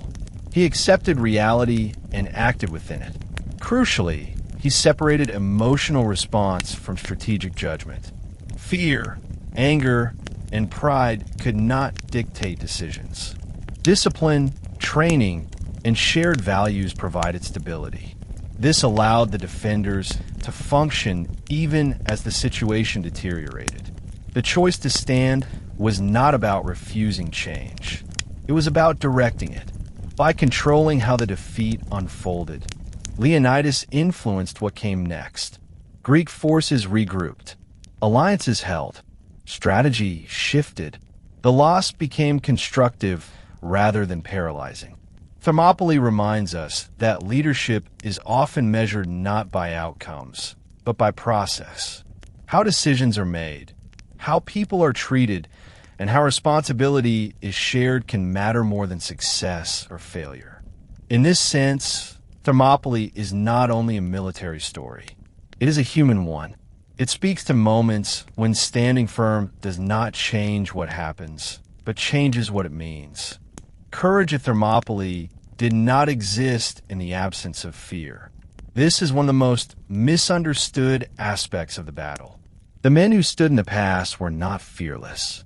They were acutely aware of what they faced. They could see the size of the Persian army. They had watched comrades fall over several days of fighting. They knew the path behind them had been turned against them. Fear was not hypothetical. It was immediate and rational. What distinguished the defenders was not the lack of fear, but how they managed it. Spartan training focused heavily on this ability. From childhood, Spartans were conditioned to function under stress. Hunger, pain, and uncertainty were deliberately introduced into daily life. The goal was not cruelty, but familiarity. Fear loses some of its power when it is expected. This discipline extended beyond Spartans. Allied Greek forces, though trained differently, were influenced by the environment Leonidas created. Fear became shared rather than isolated. Men standing shoulder to shoulder could see that they were not alone in their terror. This collective experience mattered. Fear endured privately can break a person. Fear endured collectively can strengthen resolve. Ancient writers often described courage as endurance rather than aggression. The Greeks admired the ability to hold position, to remain steady, to resist the urge to flee. At Thermopylae, courage meant staying in formation even as exhaustion set in and casualties mounted. It meant trusting others to hold the line when instinct urged retreat. Understanding fear in this way strips Thermopylae of unrealistic heroism and replaces it with something more human. These men were not legends at the moment of battle. They were people managing fear through habit, loyalty, and belief in shared purpose. One of the most important psychological questions raised by Thermopylae is why some men stayed when retreat was possible. Leonidas allowed allies to withdraw. Not everyone remained, yet a significant number chose to stay, fully aware of the outcome. The reasons were not identical for all. For Spartans, law and identity played a central role. To retreat from a position assigned by the state would mean living in dishonor. In Spartan society, survival without honor was worse than death. This value system was deeply ingrained and socially enforced. For the Thespians, the choice was different. They were not bound by Spartan law. Their decision appears to have been voluntary and collective. This suggests another motivation, solidarity. Having fought alongside the Spartans, having shared danger and hardship, retreat may have felt like abandonment. There is also the power of commitment. Once individuals invest emotionally and physically in a cause, withdrawing becomes psychologically difficult. The longer men fought at Thermopylae, the more the defense became part of who they were. Leaving at the final moment could feel like erasing days of sacrifice. Modern psychology recognizes this as escalation of commitment, but in ancient contexts, it was framed as honor. Once a line was drawn, crossing back over it carried emotional cost. Staying, even in the face of death, preserved coherence between belief and action. Finally, there is meaning. Humans seek meaning in suffering. Facing certain death without purpose is unbearable. Facing death as part of something larger offers structure and dignity. Thermopylae provided that framework. The defenders were not dying randomly. They were buying time, shaping history, and fulfilling obligations. These motivations do not make the choice easy or inevitable. They make it understandable. Thermopylae remains powerful because it reveals how ordinary human psychology can produce extraordinary behavior under extreme conditions. The psychological story of Thermopylae does not end with those who died. It also includes those who survived, especially those who withdrew. Survival carried its own burden. In cultures that valued honor so highly, living when others had died could produce guilt, doubt, and scrutiny. Ancient sources record cases where Spartan survivors faced suspicion or shame, even when retreat had been ordered. This reflects a harsh reality of honor-based societies. Survival is not always celebrated. It must be justified. Those who lived had to carry memory rather than legend. For Greek society as a whole, Thermopylae became a collective psychological anchor. It allowed communities to process loss by giving it meaning. Grief was transformed into narrative. The dead were not just mourned, they were explained. This process mattered deeply. Wars are not only fought on battlefields, they're fought in memory and identity. Thermopylae helped Greece absorb trauma without collapsing. It provided a story that allowed people to say that suffering had not been wasted. At the same time, the story set expectations that were difficult to live up to. Future generations would feel pressure to match the standard set at the pass. Courage became measured against an almost impossible example. This could inspire, but it could also burden. Thermopylae shows that psychological impact cuts both ways. Stories of sacrifice can strengthen societies, but they can also constrain them. Understanding this balance helps explain why Thermopylae remains debated rather than simply admired. The battle endures not because it eliminates fear, but because it shows how fear can be faced, shared, and shaped into something that outlasts the moment of terror itself. At Thermopylae, honor was not an abstract ideal or personal feeling. It functioned as a social contract, a shared understanding between individual and community about what behavior was expected under pressure. In Greek society, especially in Sparta, honor defined a person's place in the world. It shaped reputation, family standing, and memory after death. To act without honor was to sever oneself from the community. For Spartans, honor was inseparable from duty. The laws of Sparta were not suggestions. They were binding obligations believed to be divinely sanctioned. A Spartan did not fight to express individuality or personal courage. He fought because the law required it. Thermopylae represented the ultimate expression of this system. Leonidas and his men did not frame their choice as extraordinary. They framed it as correct. This understanding helps explain why Thermopylae could happen at all.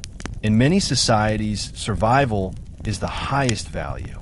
In Sparta, survival without honor was considered a form of failure. This was reinforced from childhood through education, ritual, and public expectation. By the time a Spartan reached adulthood, the boundaries of acceptable behavior were deeply internalized. Yet honor at Thermopylae was not limited to Sparta. Other Greeks shared overlapping but distinct honor systems. For the Thespians, honor appears to have been tied to loyalty and solidarity rather than rigid law. Their choice to stay suggests a belief that shared sacrifice created moral obligation. Leaving when others stayed would have violated their sense of what was right. Thermopylae reveals how honor operates collectively. Individual decisions gain meaning only when recognized and affirmed by others. The stand at the past mattered because it was remembered, narrated, and honored afterward. Without that recognition, sacrifice would dissolve into silence. Understanding honor as a social construct does not cheapen Thermopylae. It clarifies it. These men were not chasing personal glory. They were fulfilling roles defined by culture, expectation, and belief. Honor was the language through which duty was understood and accepted. Thermopylae forces a confrontation between two powerful values, duty and life. Modern thinking often assumes that preserving life is the highest moral priority. Ancient Greek thought did not always agree. Life was precious, but it was not absolute. A life lived without fulfilling one's obligations could be considered incomplete or even shameful. Leonidas' decision illustrates this tension clearly. He did not seek death. He sought to fulfill a role. When survival conflicted with that role, duty took precedence. This does not mean life was meaningless. It means life was evaluated in terms of contribution rather than duration. This perspective can be unsettling to modern readers. It raises the question of whether any cause justifies death. Greek thinkers debated this intensely. Thermopylae became a case study rather than a simple answer. Some admired the stand as the highest form of virtue. Others worried that glorifying death risked encouraging unnecessary sacrifice. What distinguishes Thermopylae is that duty was not imposed arbitrarily. The stand served a real purpose. It delayed the Persian advance, unified Greek resistance, and shaped the outcome of the war. Duty was linked to consequence. Without that link, the ethical foundation of the sacrifice would weaken. Thermopylae, therefore, draws a line. Duty that costs life must serve something tangible and shared. Sacrifice without purpose is tragedy. Sacrifice with purpose becomes meaning. This distinction mattered deeply to the Greeks and remains relevant today. The defenders of Thermopylae did not reject life. They weighed it against responsibility. In doing so, they revealed a worldview in which moral worth was measured not by survival, but by alignment between belief and action. Thermopylae also highlights how different cultures define what is worth dying for. The Greeks and Persians did not share the same values, even though both respected courage. For the Persians, loyalty to the king and maintenance of imperial order were central. Death in battle was accepted, but mass self-sacrifice without expectation of victory was less emphasized. Greek city-states, by contrast, placed extraordinary value on autonomy. Freedom was not merely political. It was cultural and psychological. To submit meant to live under laws imposed by others, a condition many Greeks found intolerable. Thermopylae became the ultimate expression of that refusal. These differences shaped how each side interpreted the battle. Greeks saw it as a moral victory regardless of outcome. Persians likely viewed it as stubborn resistance that delayed the inevitable. Neither interpretation was entirely wrong. They reflected different assumptions about power, order, and individual worth. Across history, Thermopylae has been adopted by cultures seeking to define their own values. Some emphasize obedience and discipline. Others emphasize freedom and resistance. This adaptability explains the battle's lasting appeal. It does not dictate a single lesson. It invites reflection on what matters most. Yet Thermopylae also warns against universalizing sacrifice. What was meaningful in one cultural context may not be in another. Honor, duty, and value are not fixed. They're negotiated within societies.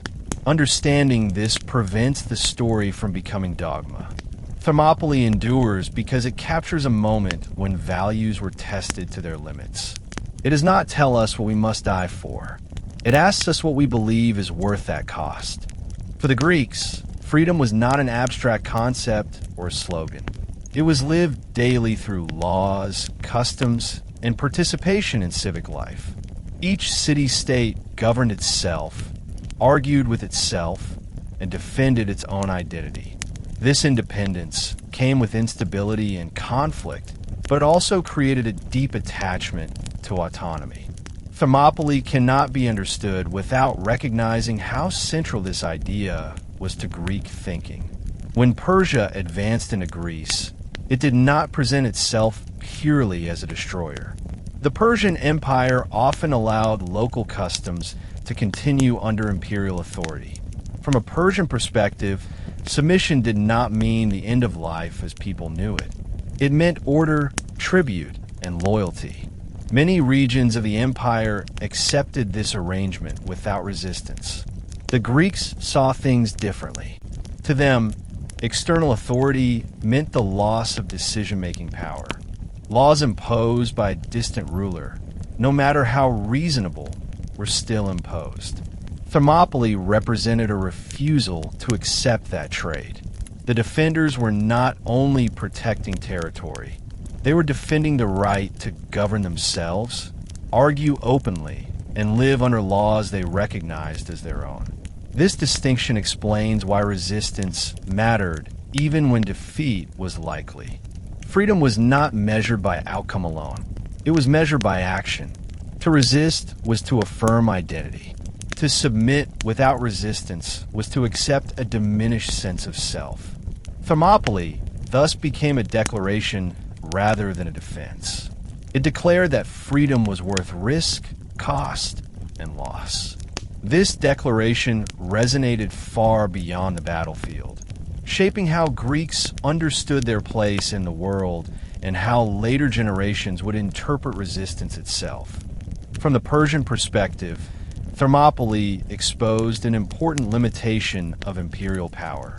The empire could conquer territory, but it could not easily erase belief. The Persian army won the pass, yet the resistance altered the character of the campaign. What should have been a straightforward demonstration of dominance became a prolonged struggle. Empires rely not only on force, but on compliance. Thermopylae showed that compliance could not be assumed when identity and autonomy were at stake. Even a small group, properly positioned and deeply motivated, could disrupt imperial plans. This realization mattered far beyond Greece. Historically, empires that failed to recognize this distinction often overextended themselves. Thermopylae stands as an early example of asymmetry in warfare. The Greeks did not match Persia in resources or numbers. They matched it in conviction. That imbalance forced Persia to adapt rather than dominate outright. Xerxes' later decisions reflect this shift. After Salamis, the empire relied more heavily on diplomacy, alliances, and internal Greek divisions. Direct conquest proved costly. Thermopylae had demonstrated that resistance could carry symbolic weight even when crushed militarily. This lesson has repeated across history. Power that ignores belief often provokes deeper resistance. Thermopylae became an early case study in this dynamic. It showed that empire can win battles and still lose influence. The past itself did not stop Persia.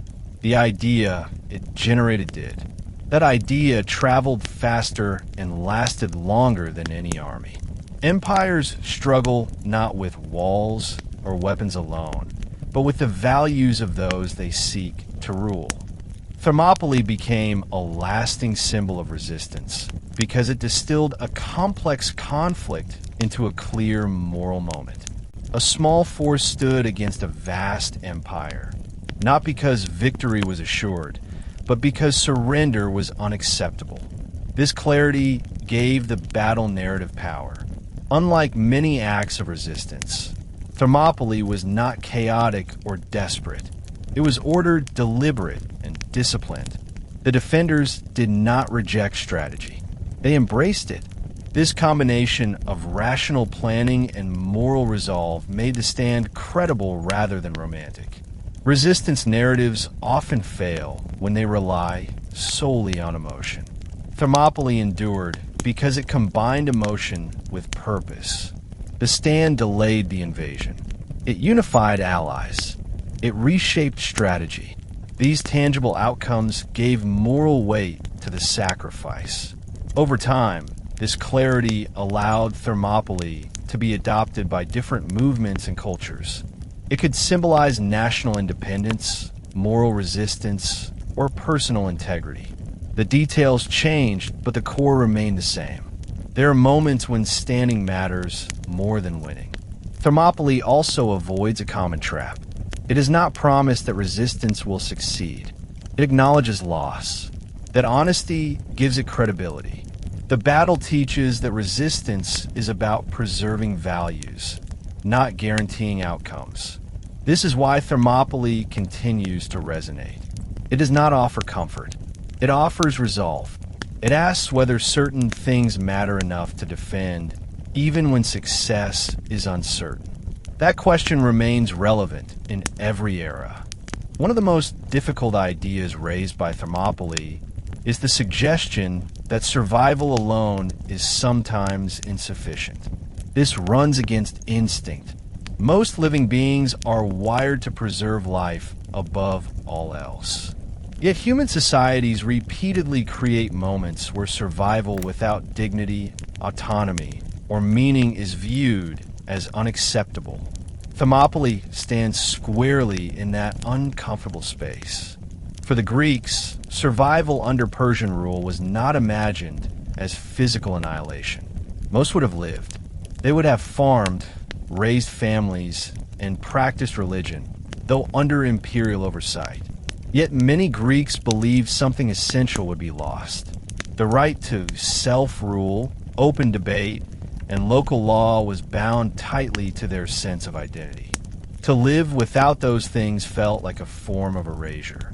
Thermopylae forces us to confront the idea that humans do not measure life only in years. They measure it in agency, recognition, and participation. A life extended but diminished can feel intolerable when compared to a shorter life lived in alignment with deeply held values. This does not mean the Greeks rejected life casually. On the contrary, Greek culture valued balance. But Thermopylae emerged when balance was no longer possible. The choice was not between safety and risk. It was between submission and resistance. Survival existed in both paths, but meaning did not. Modern societies often struggle with this concept because it can be misused. Sacrifice can be demanded unjustly. Thermopylae matters because it shows restraint. Not everyone stayed. Not every life was spent. Sacrifice was limited, purposeful, and tied to strategy. The defenders did not claim that survival was meaningless in all cases. They claimed that in this specific moment, under these conditions, survival without resistance would undermine everything that made survival worthwhile. That distinction is subtle, but critical. Thermopylae did not happen in isolation. It was the result of accumulated decisions, debates, and warnings. Greek cities did not rush blindly into resistance. They argued, delayed, and disagreed. Some submitted. Others waited to see which way the war would turn. Resistance emerged gradually as the cost of inaction became clearer. This process reveals something important about how societies decide when resistance becomes necessary. It is rarely driven by idealism alone. It is driven by thresholds. When compromise no longer preserves core values, resistance begins to look rational rather than reckless. For Sparta, that threshold was clear early. Submission would have undermined the very structure of Spartan society. For Athens, the threshold was reached when diplomacy failed and invasion became unavoidable. For smaller cities, the decision was more complex, shaped by geography, resources, and risk. Thermopylae became the point where hesitation ended. It drew a line. After the stand, neutrality was harder to justify. The cost of resistance had been paid in advance. Others could now fight knowing that delay and unity were possible. This pattern appears repeatedly in history. Resistance often begins with a small group willing to absorb the initial cost. Their sacrifice reduces uncertainty for others.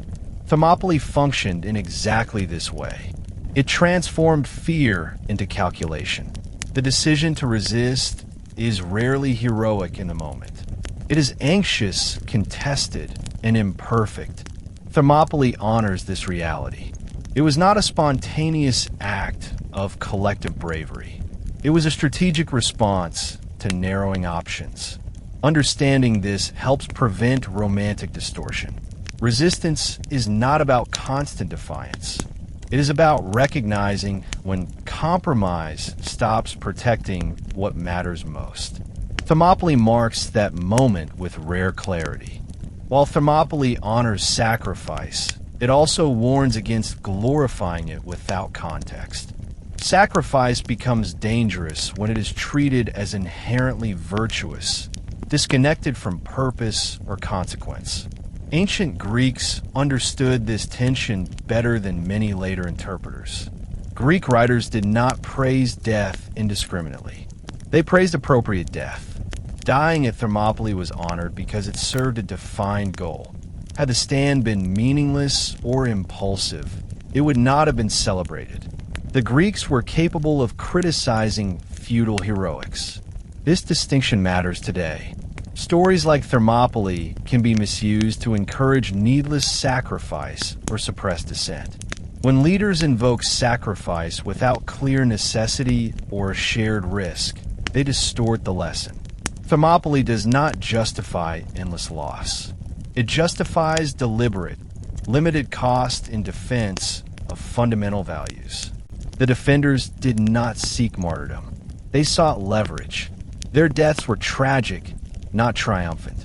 Greek culture allowed grief alongside honor. This balance prevented sacrifice from becoming spectacle. Thermopylae, therefore, carries an implicit warning.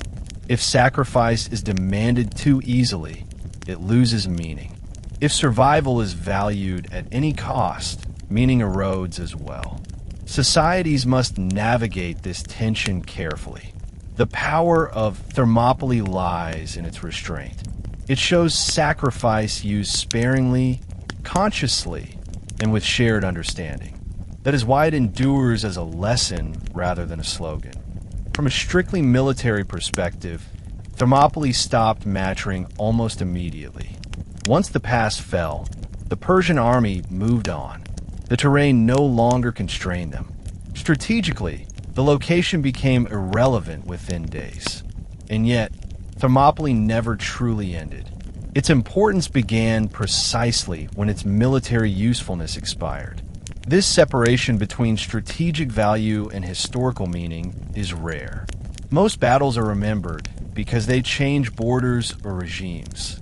Thermopylae is remembered because it changed perception. It altered how people understood power, resistance, and choice. The fact that it failed tactically made its survival and memory even stronger. Time played a critical role in this transformation. Immediate events often blur together. Meaning emerges later when societies reflect. Thermopylae gained clarity as the Persian Wars unfolded. Salamis and Plataea reframed it. What looked like a doomed stand became the opening act of successful resistance. This pattern shows how history assigns value retrospectively. Meaning is not always visible in the moment. The men at Thermopylae could not know how their stand would be remembered. They acted without guarantees. That uncertainty gives the story weight. It was not a performance for history. It was a decision made under pressure. Over time, Thermopylae became a fixed point. Later events were interpreted in its light. It anchored narratives of Greek identity, resistance, and moral clarity.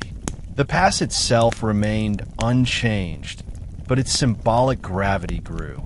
This process reveals something essential about how humans relate to time. Events end. Meanings evolve.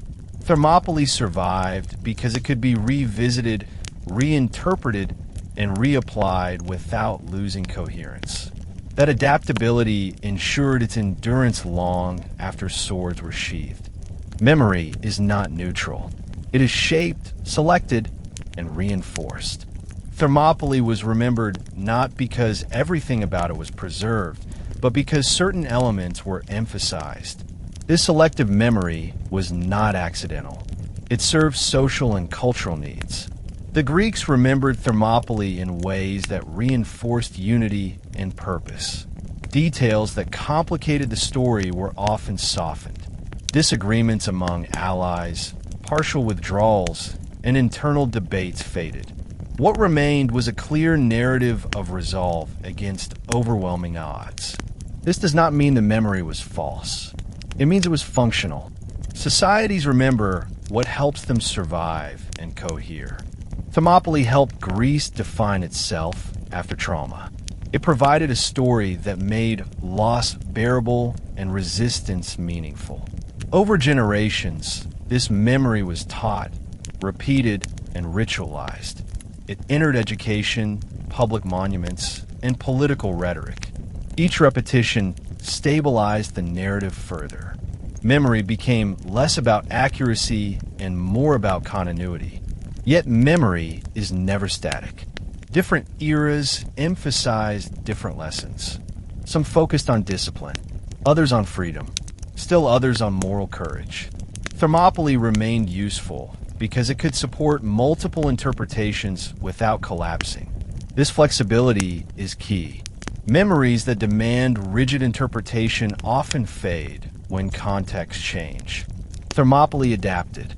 It allowed each generation to ask new questions while returning to the same core moment. Understanding memory as a tool rather than a record helps explain why Thermopylae persists. It continues to matter not because it tells us exactly what happened, but because it helps societies think about what they value. Thermopylae continues to speak because it addresses situations that repeat across time. People still face moments when power is unequal, outcomes are uncertain, and values are tested. The specifics change. The structure remains. Modern readers do not need to share Spartan values to recognize the dilemma. The question at Thermopylae was not about ancient weapons or empires. It was about when to stand, when to withdraw, and how to live with either choice. Those questions remain current. Thermopylae also resists easy optimism. It does not promise that courage guarantees success. It shows that courage can coexist with loss, that honesty gives it credibility. In a world saturated with narratives of inevitable progress, Thermopylae reminds us that outcomes are fragile. The story also cautions against despair. Even failed stands can matter. Influence is not limited to immediate results.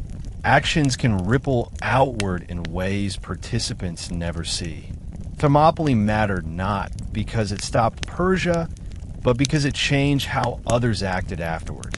This balance between realism and resolve is rare. Many historical stories lean too far toward triumph or tragedy. Thermopylae holds both. It acknowledges cost without surrendering meaning. That is why it endures, not as a relic of ancient warfare, but as a framework for thinking about responsibility under pressure. Thermopylae asks what remains when certainty disappears. It suggests that meaning can still be shaped, even when outcomes cannot. In the modern world, Thermopylae continues to surface in discussions far removed from ancient warfare. Political speeches, military training, literature, and even personal ethics reference the battle, often without detailed historical context. This persistence is not accidental. Thermopylae offers a compact narrative that speaks directly to modern anxieties about power, resistance, and moral choice. Modern societies face overwhelming forces of different kinds. These forces are not always military.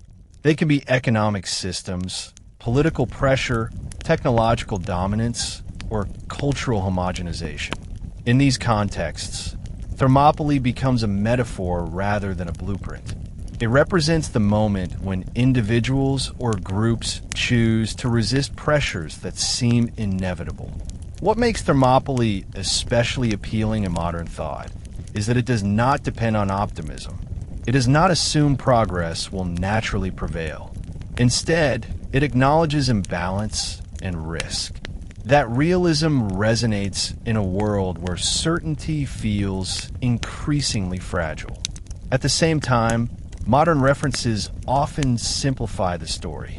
Thermopylae is invoked as a symbol of standing firm, but the complexity of strategic calculation and selective sacrifice is often overlooked. The original stand was not about refusing all compromise.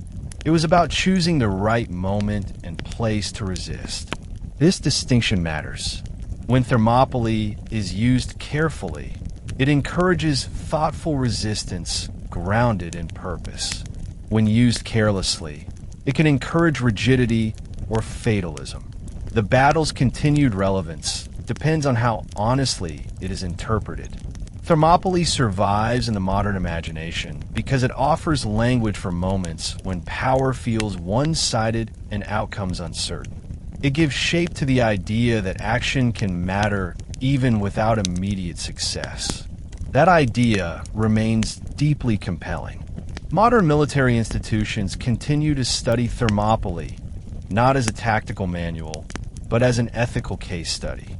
The battle raises enduring questions about command responsibility, acceptable loss, and the relationship between strategy and morality. These questions have not disappeared with technological advancement.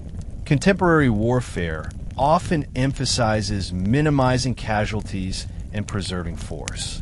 Yet there are still moments when holding a position or delaying an enemy carries strategic value. Thermopylae illustrates both the potential and the danger of such decisions. It shows how sacrifice can shape outcomes, but also how easily it can cross into waste if misjudged. Modern military ethics stress proportionality and necessity. These principles align closely with how the Greeks themselves understood Thermopylae. The stand was limited, purposeful, and tied to broader strategy. It was not an open-ended demand for sacrifice. This alignment explains why Thermopylae remains part of professional military education. It encourages officers to think critically about when losses serve a larger goal and when they do not. It also reinforces the importance of shared risk. Leonidas did not ask others to die while remaining safe himself. That principle continues to shape modern expectations of leadership. Outside formal military settings, Thermopylae influences debates about ethical resistance. When is it right to endure hardship or risk loss rather than comply? When does endurance become self-destructive? These questions appear in discussions of civil resistance, labor movements, and political dissent. Thermopylae does not answer these questions definitively. It provides a framework for thinking about them. That openness keeps it relevant rather than prescriptive. Perhaps the most enduring modern parallel to Thermopylae exists at the personal level. Not everyone faces armies or empires, but many face moments when values conflict with convenience, safety, or advantage. In these moments, Thermopylae becomes internal rather than external. People invoke the story when deciding whether to speak against injustice, refuse unethical orders, or accept personal costs for long-term integrity. The scale is smaller, but the structure is familiar. There is pressure to comply, fear of consequence, and uncertainty about outcome. Thermopylae offers a language for these decisions without demanding grandiosity. It does not require victory. It requires alignment between belief and action that makes it accessible without trivializing it. Importantly, the story also allows for restraint. Not every situation requires sacrifice. Leonidas did not ask everyone to stay. Knowing when to step back is as important as knowing when to stand. This nuance often gets lost, but is essential to applying the lesson responsibly. In modern life, Thermopylae reminds us that integrity is not measured by results alone. It is measured by whether actions reflect values under pressure.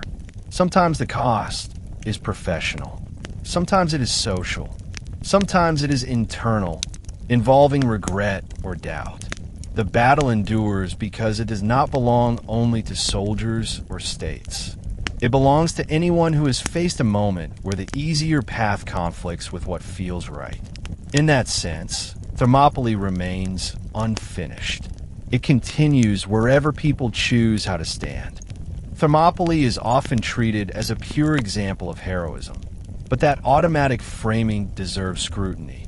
When any historical event is elevated beyond question, it risks becoming dogma rather than lesson. The power of Thermopylae does not come from blind admiration. It comes from careful understanding, including its limits. One critical question is whether the stand was inevitable or chosen among alternatives.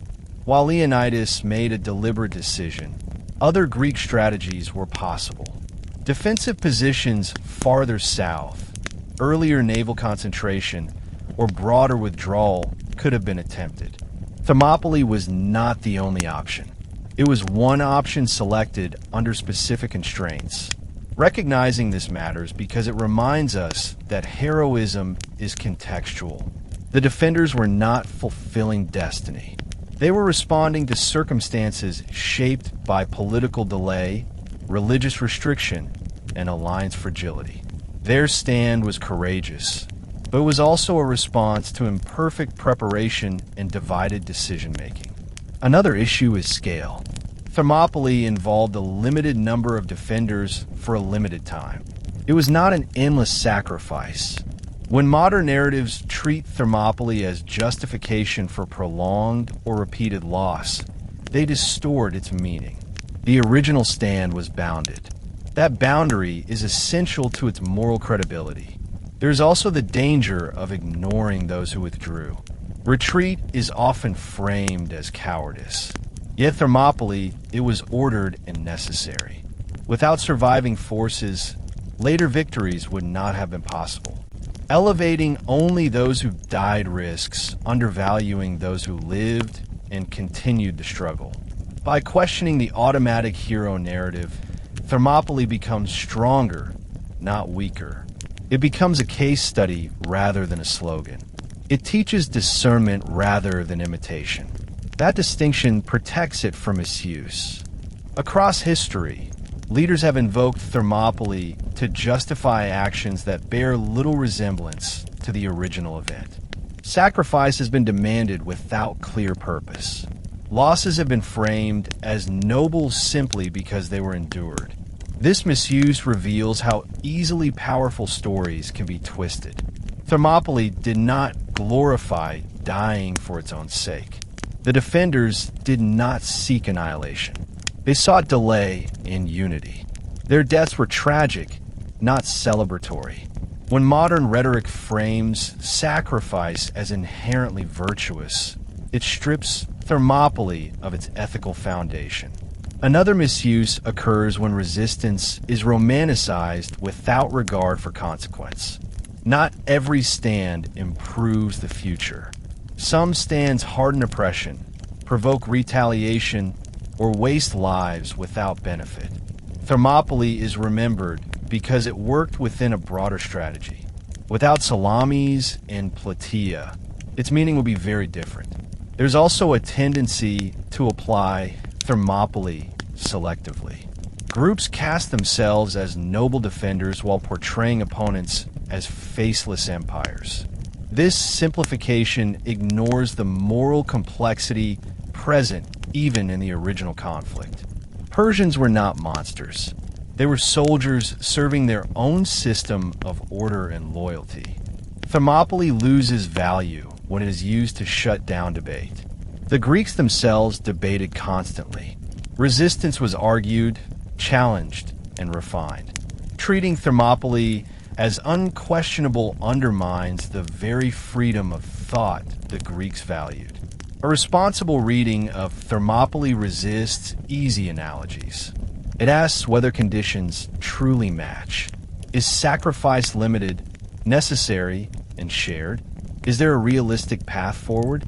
If the answers are no, invoking Thermopylae becomes a warning sign rather than an inspiration. Perhaps the most uncomfortable lesson of Thermopylae is that not every stand is justified. This does not diminish the original event. It sharpens its meaning. Thermopylae mattered because it met strict conditions. Remove those conditions, and the logic collapses. The Greeks did not stand everywhere. They evacuated Athens. They retreated when necessary. They negotiated when possible. Resistance was selective, not constant. Thermopylae was chosen because terrain, timing, and purpose aligned. This selectivity is often ignored in popular memory. Modern culture sometimes treats refusal to compromise as inherently admirable. Thermopylae challenges that assumption. Compromise is not weakness when it preserves life and possibility. The Greeks compromised repeatedly. They resisted only when compromise no longer protected core values. This distinction is crucial in ethical decision-making. Standing can feel emotionally satisfying. Withdrawal can feel humiliating. But strategy and morality are not governed by emotion alone. Thermopylae shows restraint as well as resolve. There's also the question of who bears the cost. A stand is only ethical when those deciding also share the risk. Leonidas did. Many later invocations of Thermopylae involve leaders insulated from consequence. That alone disqualifies the comparison. Understanding why some stands should not be made prevents Thermopylae from becoming destructive mythology. It preserves it as a lesson in judgment rather than a call to sacrifice at all costs. The real power of Thermopylae lies not in imitation, but in discernment. It asks not whether we are brave enough to stand, but whether standing truly serves something beyond pride. When viewed from beginning to end, Thermopylae is not a single moment frozen in time. It is a complete arc that stretches from fear and division to clarity and consequence. It begins with uncertainty, hesitation, and imbalance. It ends not with victory, but with understanding. That arc is what gives the story its enduring power.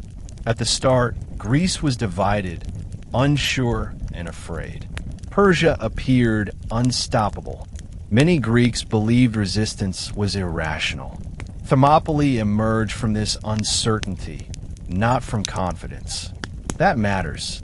It shows that meaningful action does not require certainty.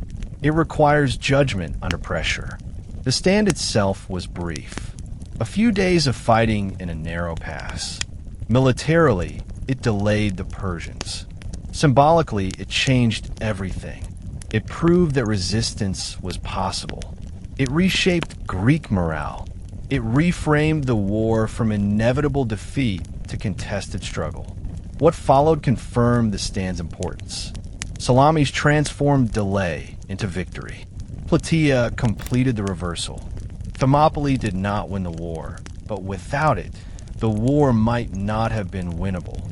That relationship between sacrifice and outcome is central to the story's meaning. Importantly, Thermopylae also shows that history is not linear. Defeat can contribute to success. Loss can create leverage. Actions taken without guarantee can still matter.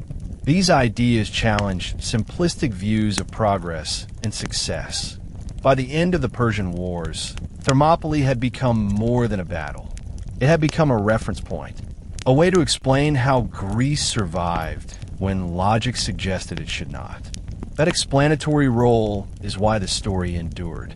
Thermopylae matters because it completes a full narrative cycle. It begins in doubt, passes through sacrifice, and ends in transformation. Few historical events offer that kind of coherence without relying on myth alone. One reason Thermopylae remains relevant is that it does not preach. It does not command admiration or demand imitation. It presents a situation and its consequences, leaving interpretation open. That openness allows the story to survive changing values and contexts. Thermopylae does not claim that dying is noble in itself. It shows that sacrifice can matter when it is limited, shared, and purposeful. It also shows that retreat, compromise, and survival are not failures when they serve a larger goal. These balanced lessons are rare in heroic narratives. The story also teaches humility. The defenders did not know how history would judge them.